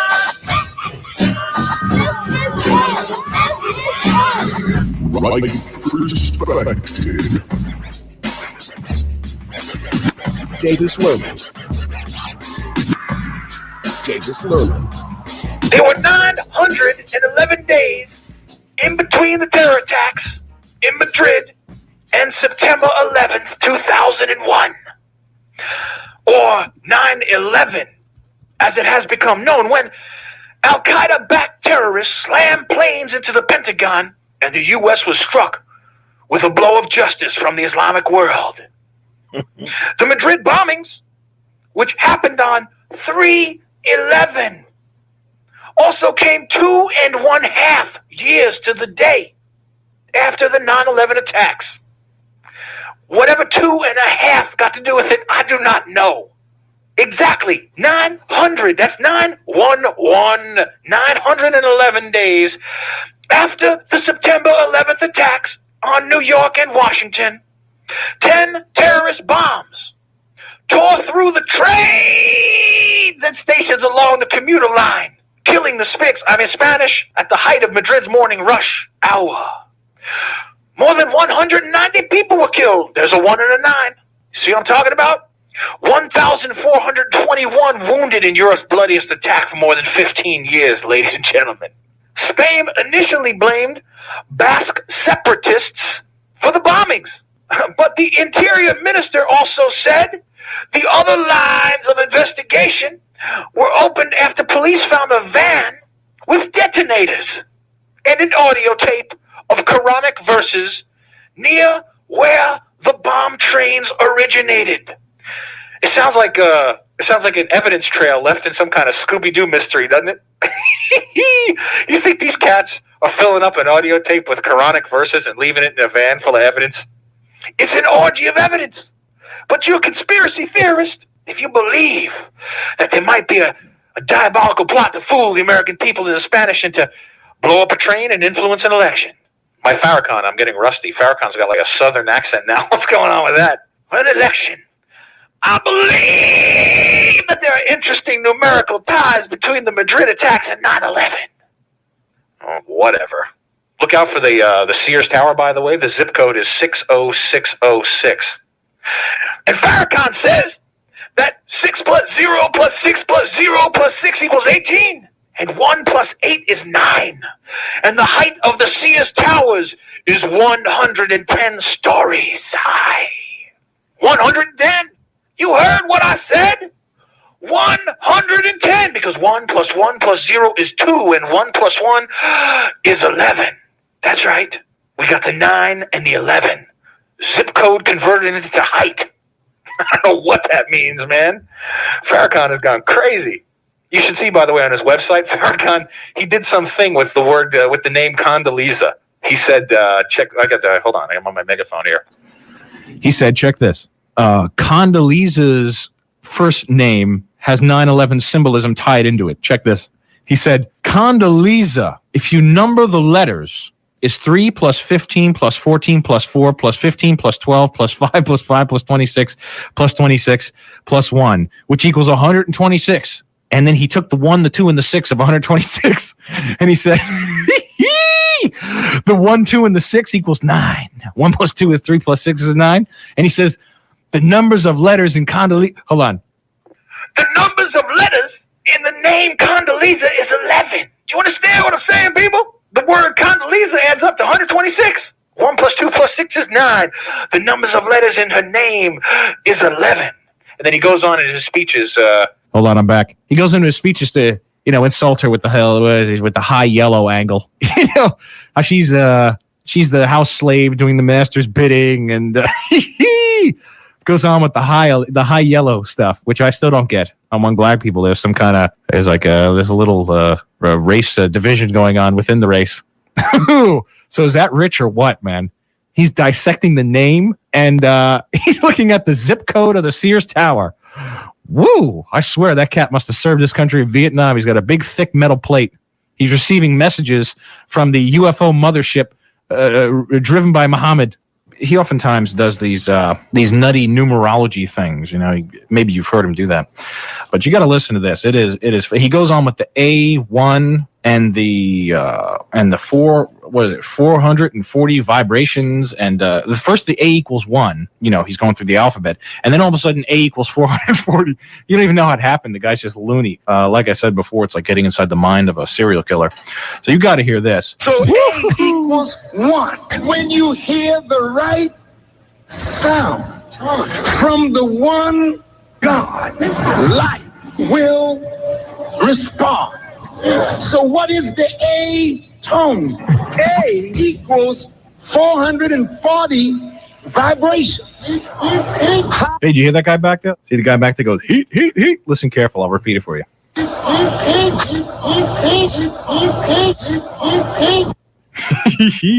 Listen to this. Well, in the 440th year, from the one... Well, see, so that's it. So, like, the A becomes the number of years that black people have been in this country or something. I don't know. I don't think that's an accurate. From the A tone. Tone.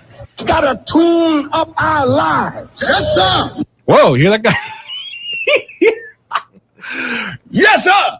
Like they're in the military. I think that's some of his his Black Panther kind of Muslim cats standing there behind him cheering on. Listen to that guy go. Listen to this. Yes, sir. Yes, sir. Yes, sir. Yes, sir. Because we've got to atone for all that we have done wrong. Hear that guy? The guy goes, we have got to atone for all that we have done wrong.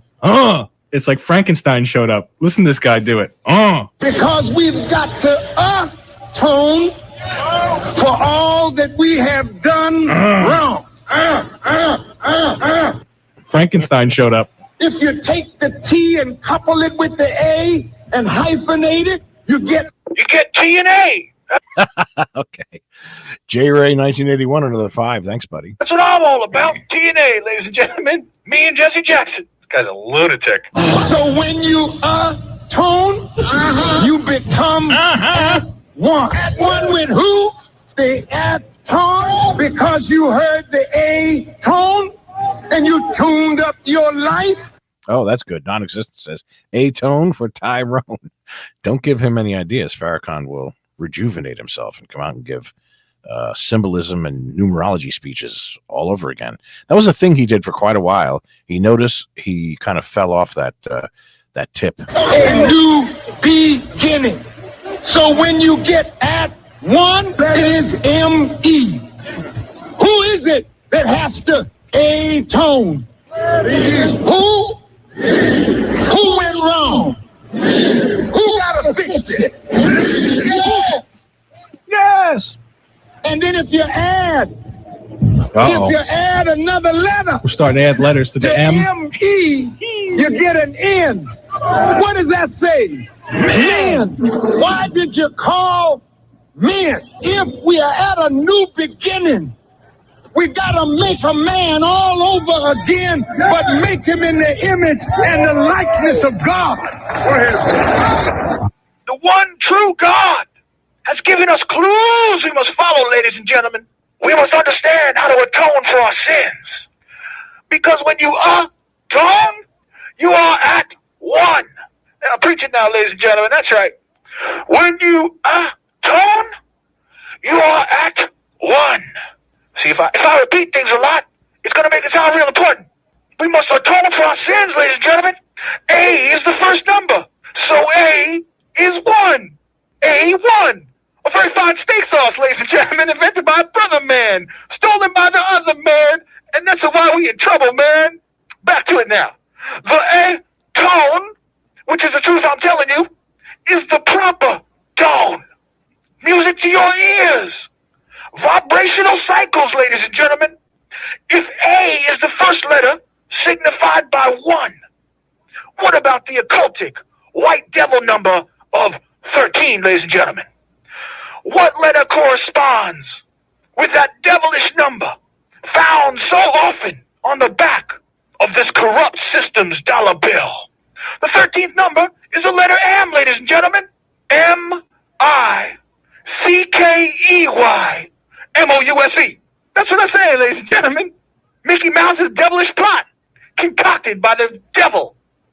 A back to the A1, not the steak sauce, but the letter A is 3 letters away from C, which is my wife's bra size. Now, take the symbolic significance of my friend, the great man, Reverend Al Sharpton, sharp tone. He is always dressed in sharp, and he weighs a ton. Sharp ton, ladies and gentlemen. Can't you see how the system works? Now, take Lincoln. Take Lincoln. Con. Link, with his full-on Jiffy Pop afro, was the first brother on TV in the show Mod Squad, ladies and gentlemen. Link, Con. Con is what the prison industrial complex is making us when we put in jail for breaking the white man's law, prosecuted by Jew lawyers. Jew liars, I do mean lawyers, has its roots in jewelry. You see, jewelers, ladies and gentlemen, can see all the imperfections in a gem. You are the jewel in the crown of our ancestors. You will live by the law of our ancestors, ladies and gentlemen, and not by the lawyers. The word juror has the word Jew in it. Juror. There are 12 jurors in the courtroom. The 12th letter in the alphabet is L, ladies and gentlemen. As in L-M-N-O-P-H-A-T. That's elemental fat, ladies and gentlemen. Now you got your update on the hip-hop lingo. Let's look at some of our greatest black stars. Some of the stars possibly are at one with a tone. Eddie Murphy. Well, no, that's an Irish name. That's a bad example, ladies and gentlemen. Sinbad. That's a good black name. See, if you sin, you are bad. His name isn't do good. He's reminded you. If you sin, you are bad. You will not be able to tone. Oprah Winfrey, ladies and gentlemen, another powerful black woman. Winfrey. Look at her name. Oprah. That's the sound.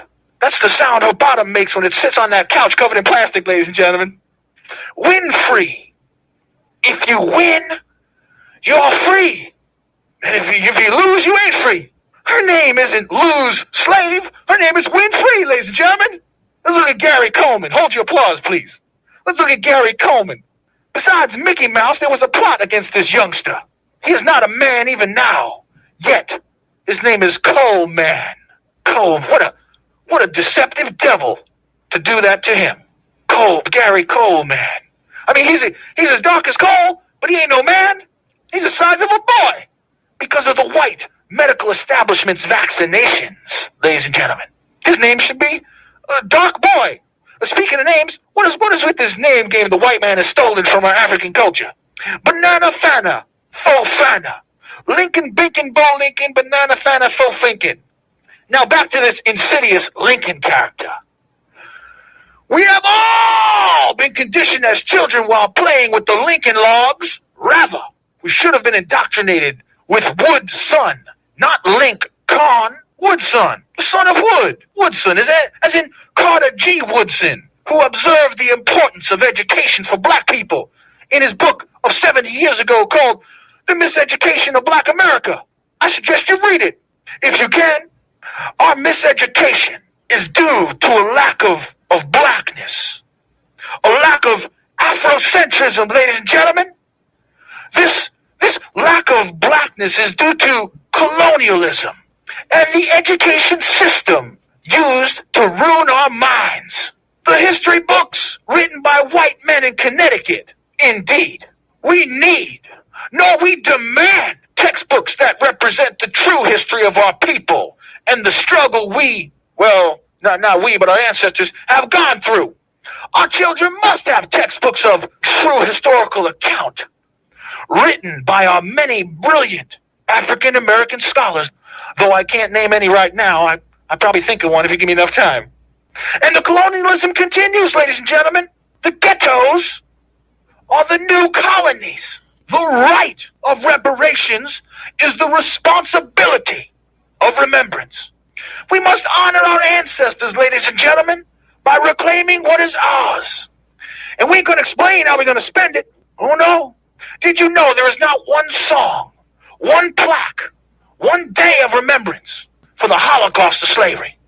There must be a day, ladies and gentlemen. Reparations is that day, a day of reckoning. Judgment Day, ladies and gentlemen. We are the reparations generation. My brothers and sisters, in conclusion, brothers and sisters, we have an unbeatable unity. The unity of oppression and black power and soul power. The aforementioned colonialism and the slave trade thereto stands as a crime to humanity. It's a crime against humanity, ladies and gentlemen. There is no statute of limitations on that weighty of a crime. I said weighty, not whitey. But whitey has simply got to admit, and admit it as well. Some say that we in the black community do not suffer from a lack of reparations, but rather a lack of character. Now, that is a good argument, so I don't know how to respond to that, but to say that if indeed that statement is indicative of our culture, then we must use our culture as a weapon, ladies and gentlemen. Slavery is an American legacy of the African Holocaust. If reparations was good for the Jews, then it's good enough for me. Reparations will heal the black family. Well, that reparations money could be used to send our beautiful black children to college, or to buy giant stuffed animals and home theater systems, or to invest in your own pharmaceutical distribution business, or even to get your drink on. Whatever you want to do to it, no one should question you how you spend your reparations money, because it is a debt that is owed to you. You do not ask for it politely. Oh, let me have my reparations. You demand it. Ladies and gentlemen, I end now with a plea that we let the ancestors speak. Frederick Douglass reminds us, I speak in the present because I'm channeling him now with the powers I've been lent by Shirley MacLaine. I channel him now by the power of Isis and Ra, the one true God. Frederick Douglass reminds us, ladies and gentlemen, that nothing is conceded without power. We are that power. Soul power. Black power. That's pretty much how his speeches go. Woo! I want to get in blackface and do that someday. Get in blackface and go up there and do all that. All his rhymes and stuff. This is the Minister Louis Farrakhan, everybody. Ladies and gentlemen, coming to you with a message. A message of hope, peace, and strength. A spiritual message for my peeps. 40 years ago, Martin Luther King gave a message to the people. I said the people. I said the people, the people, the people, people, the people, the people, people, the people, the people, the people, the people, people, the people, the people, people, the people, the people, people, the people, the people. Oh yeah! Ha ha! Yeah! You got some Farrakhan rapping with you now. Thinking about the rock and doing it to you want this like a lot of Farrakhan. No other is the number one. Oh yeah! I'm gonna rap you right out of this country, you white devil.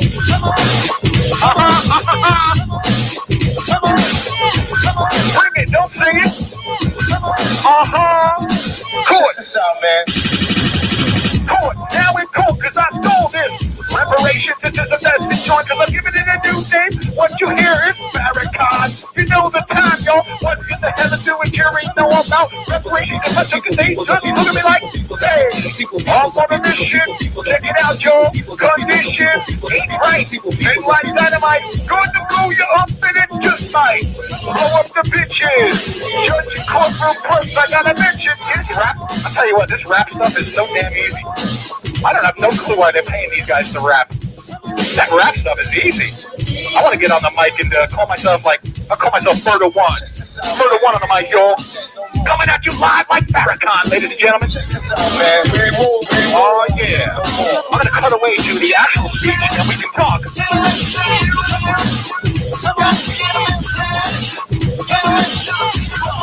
I greet you in the words of peace of Assalamu alaikum.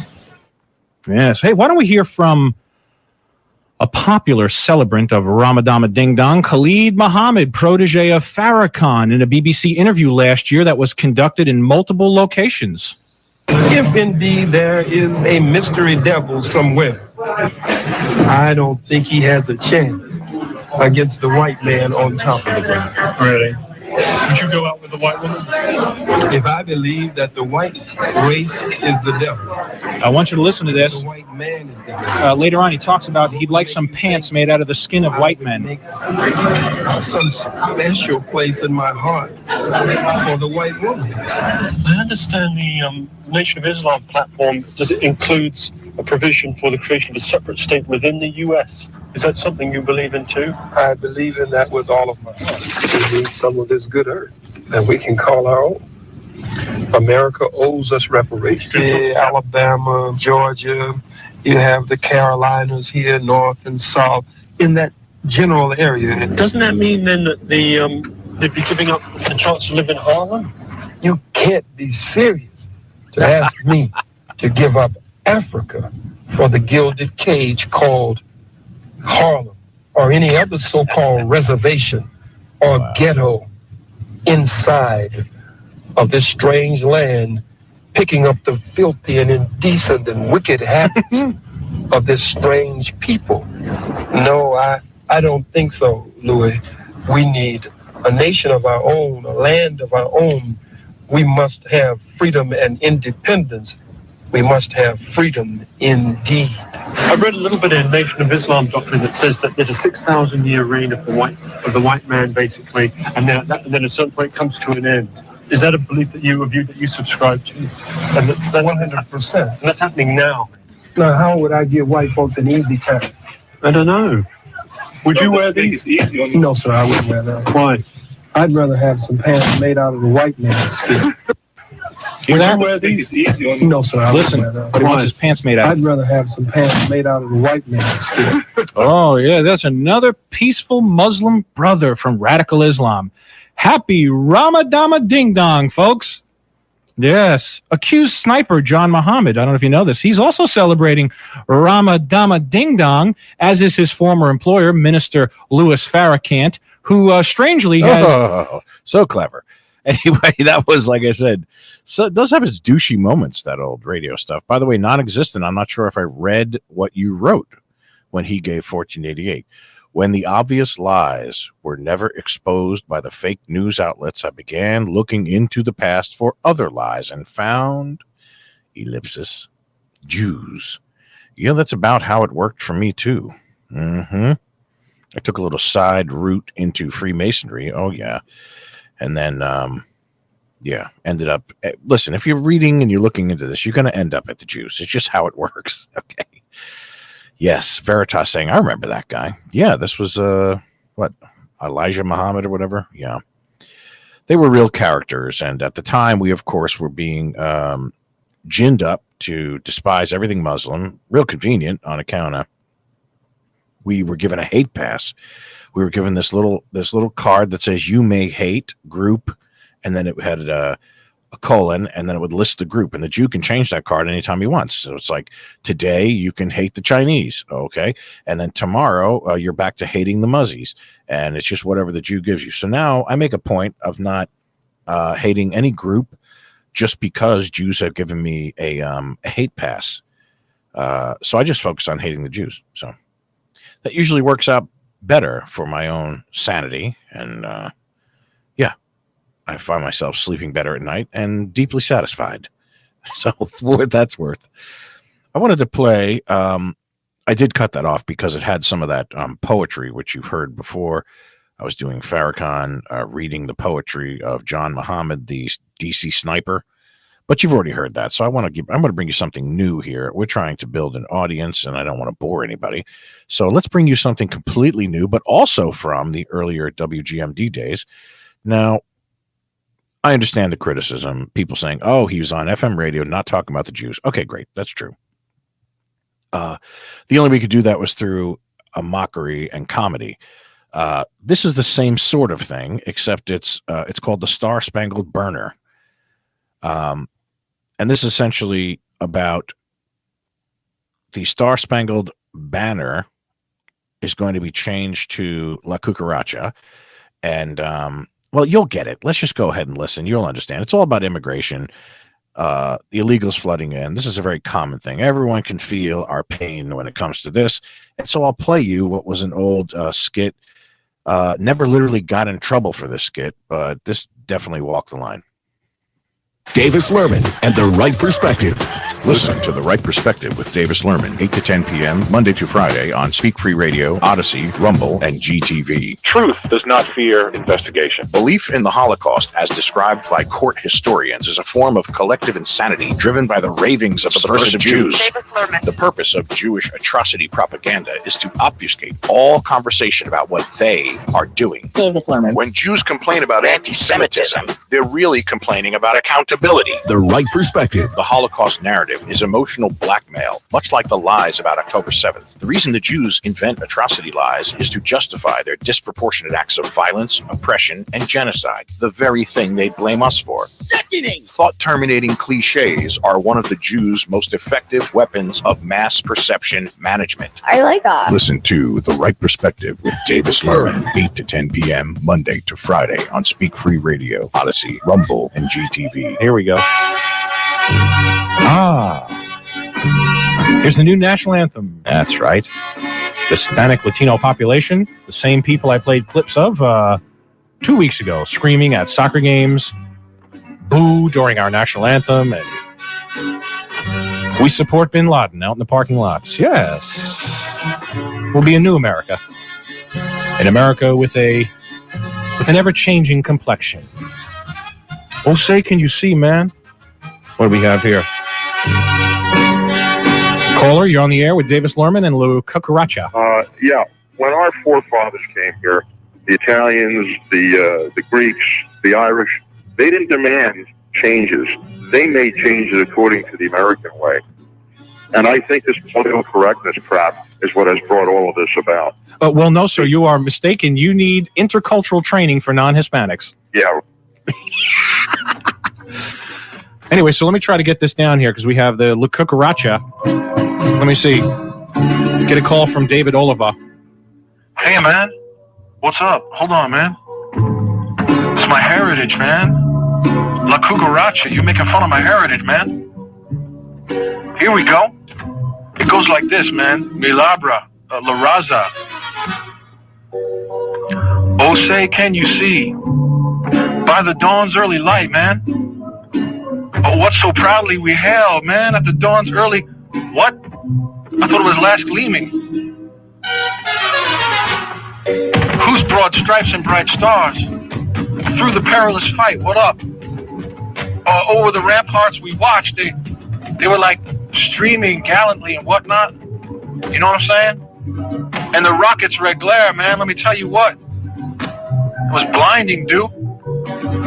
It gave proof to raise the roof through the night that the flag was still there.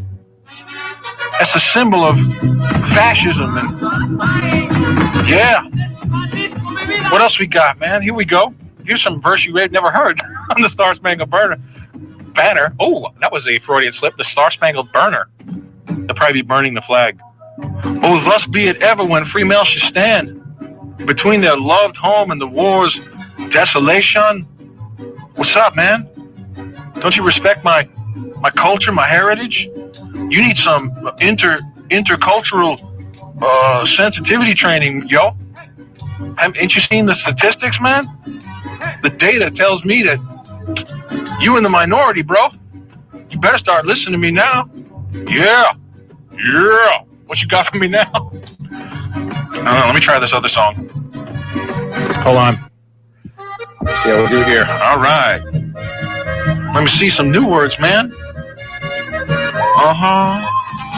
This is David Oliva, proud Latino, singing, oh, say can you see. Here we go. Oh, say can you see. Oh, no, wait for the oh. There it is. Oh, say can you see. By the dawn's early light, gunshots fire in the night. Don't make fun of mi barrio. La Raza, Gordito. That's all the Spanish I know, man. I wish I could fake it better. I know one other Spanish term. Whose broad stripes and bright stars. De la pesca cocina. I just said something about the fishing poles in the kitchen. Yeah. I gotta start rolling my R's. On the shore, dimly seen through the mists of the deep, where the foe's haughty host in silence risposes. As it fitfully blows, man, half conceals, half discloses. Empty your pockets, bitch. I'ma rob you. Oh, hold on. Who is this now? FCC. Yes. I'm afraid we're going to fine you for that. You can't do racial epithets on the air. What's the fine? We're going to shut you down. Okay. I thought the FCC was originally proposed to be an organization that was merely to divvy up and look over the electromagnetic spectrum. All of a sudden, they're now some kind of freaking enforcement arm. FCC. Yeah, I thought you guys were just supposed to look out for the electromagnetic spectrum, and you weren't some kind of dictatorial anti-free speech enforcement arm. We are all those things now and more. What's up, man? Oh, I got it. I see who they're hiring over there now.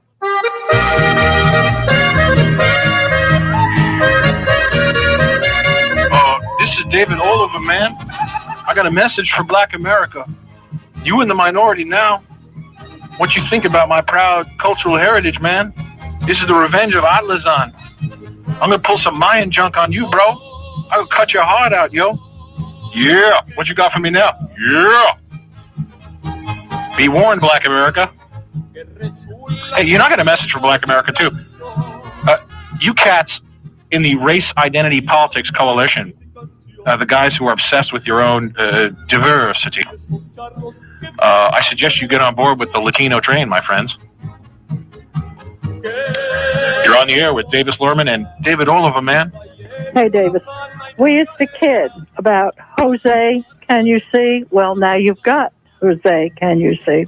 The broader question is really, how do you feel just honestly as an anonymous person about the complexion of your country changing? It just seems that every other racial group can be concerned with their race in the broadest terms.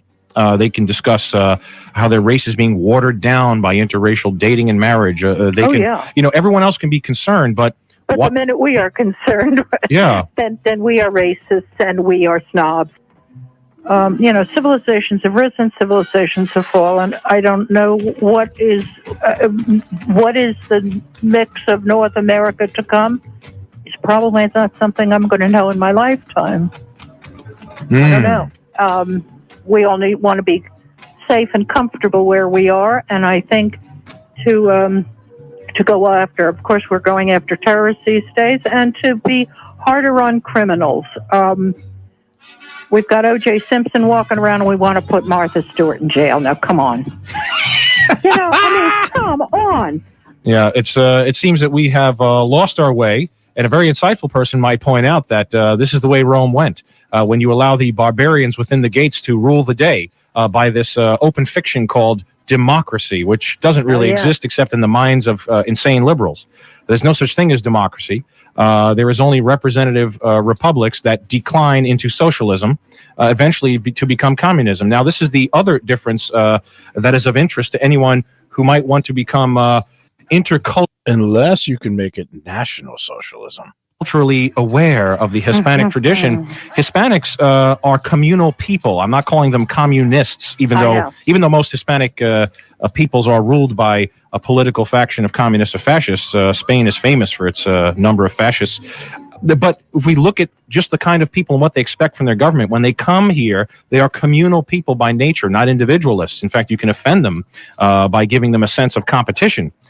Which is in the great tradition of capitalism, which is antithetical to socialism, which is why these communal people will change the economy of America to one of dependency on the state and the tradition of socialism. And that's what concerns me, because you said everyone wants to be comfortable. If we begin dismissing the value of the white race, the people who were the first to build churches and museums in the face of people who are currently today still cutting the heads off chickens at midnight and drinking the blood, I just think that is a culture that, perhaps call me insensitive, is a little less valuable than the one that formed this country to which everyone flocks.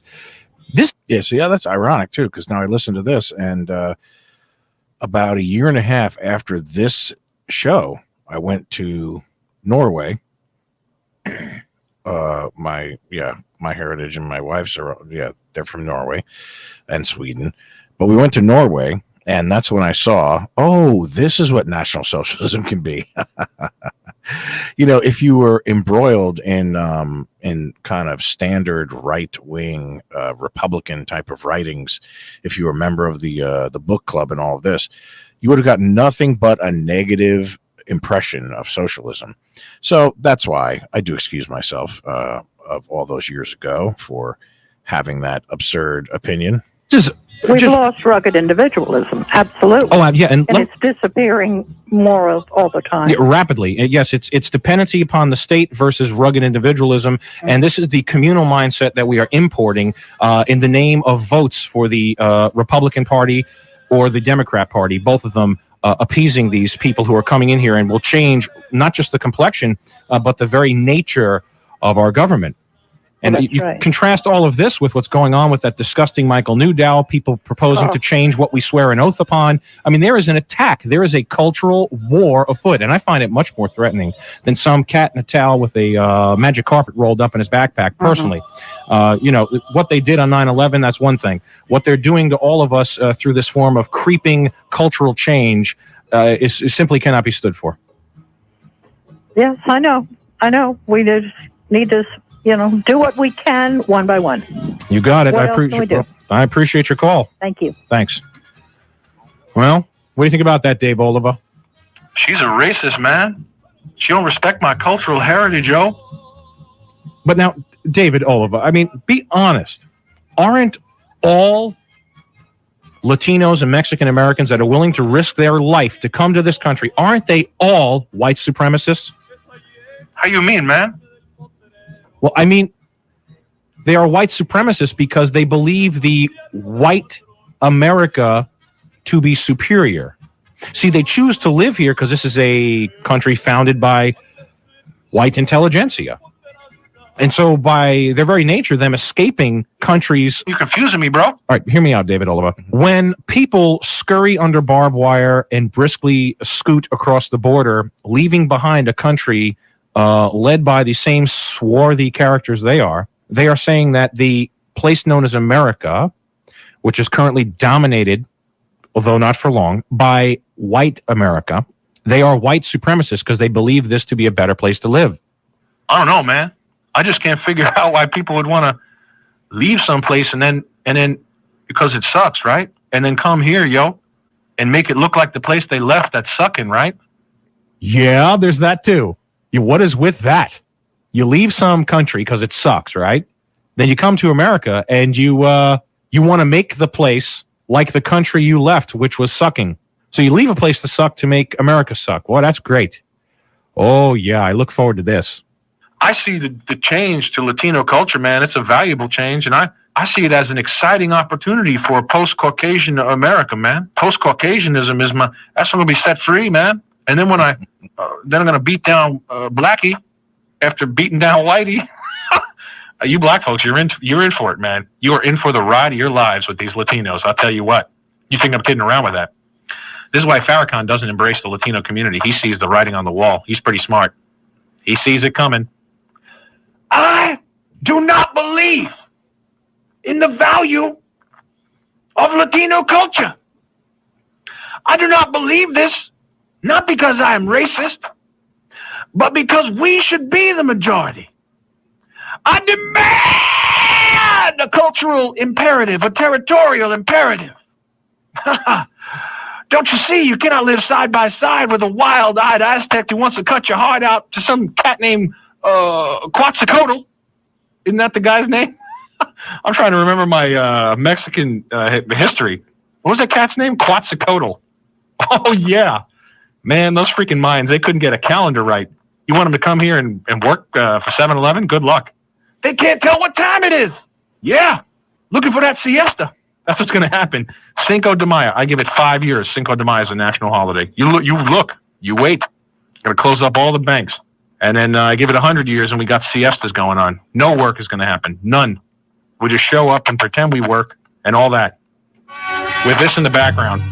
That's it. America will be known. The new flag is going to have a big roach, a big cockroach on it. Yeah. I pledge allegiance to the queers. Dear God, help us. Where'd that other guy go? He was a good caller. 1-800-189-9292. Where'd he go? Oh, hey, it's me, Gollum. I've been trying to get my ring back from those stupid, filthy hobbitses, but I'm dummy thick, and the sound of my ass cheeks clapping keeps alerting the guards. Oh, my. Hang in there, white America. Davis Lurman and the right perspective. Okay, right.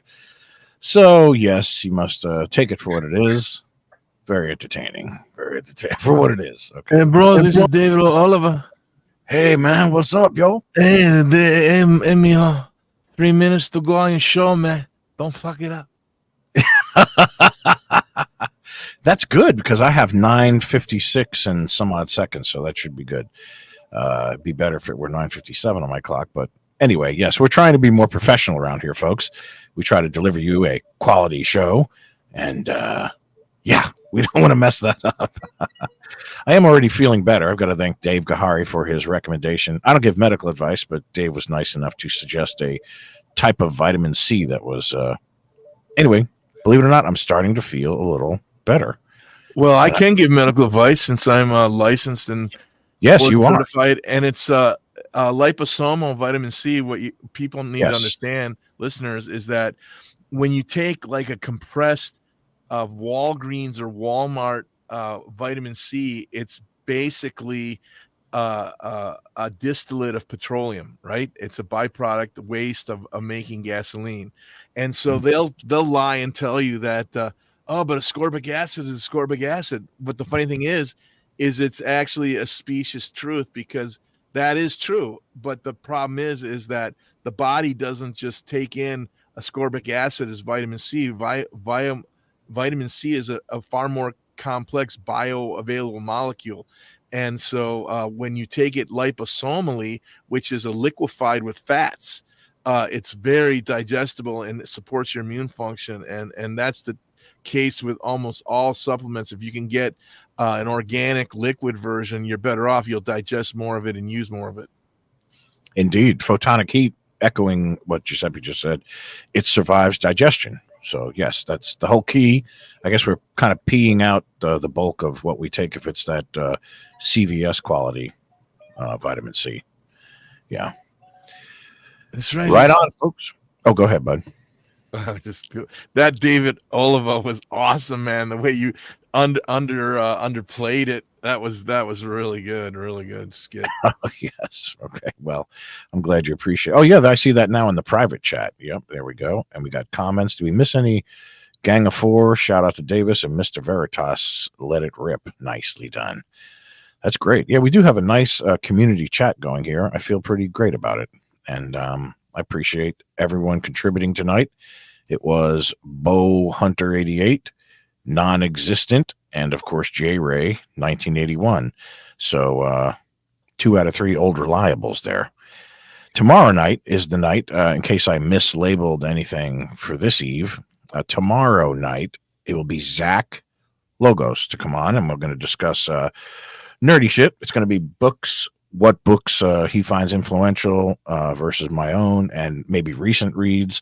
There'll probably be a discussion of pogroms and other embarrassing facts Jews find problematic, like the very low numbers of people who died in the Inquisition, which you'd be shocked to hear the teeny weeny numbers.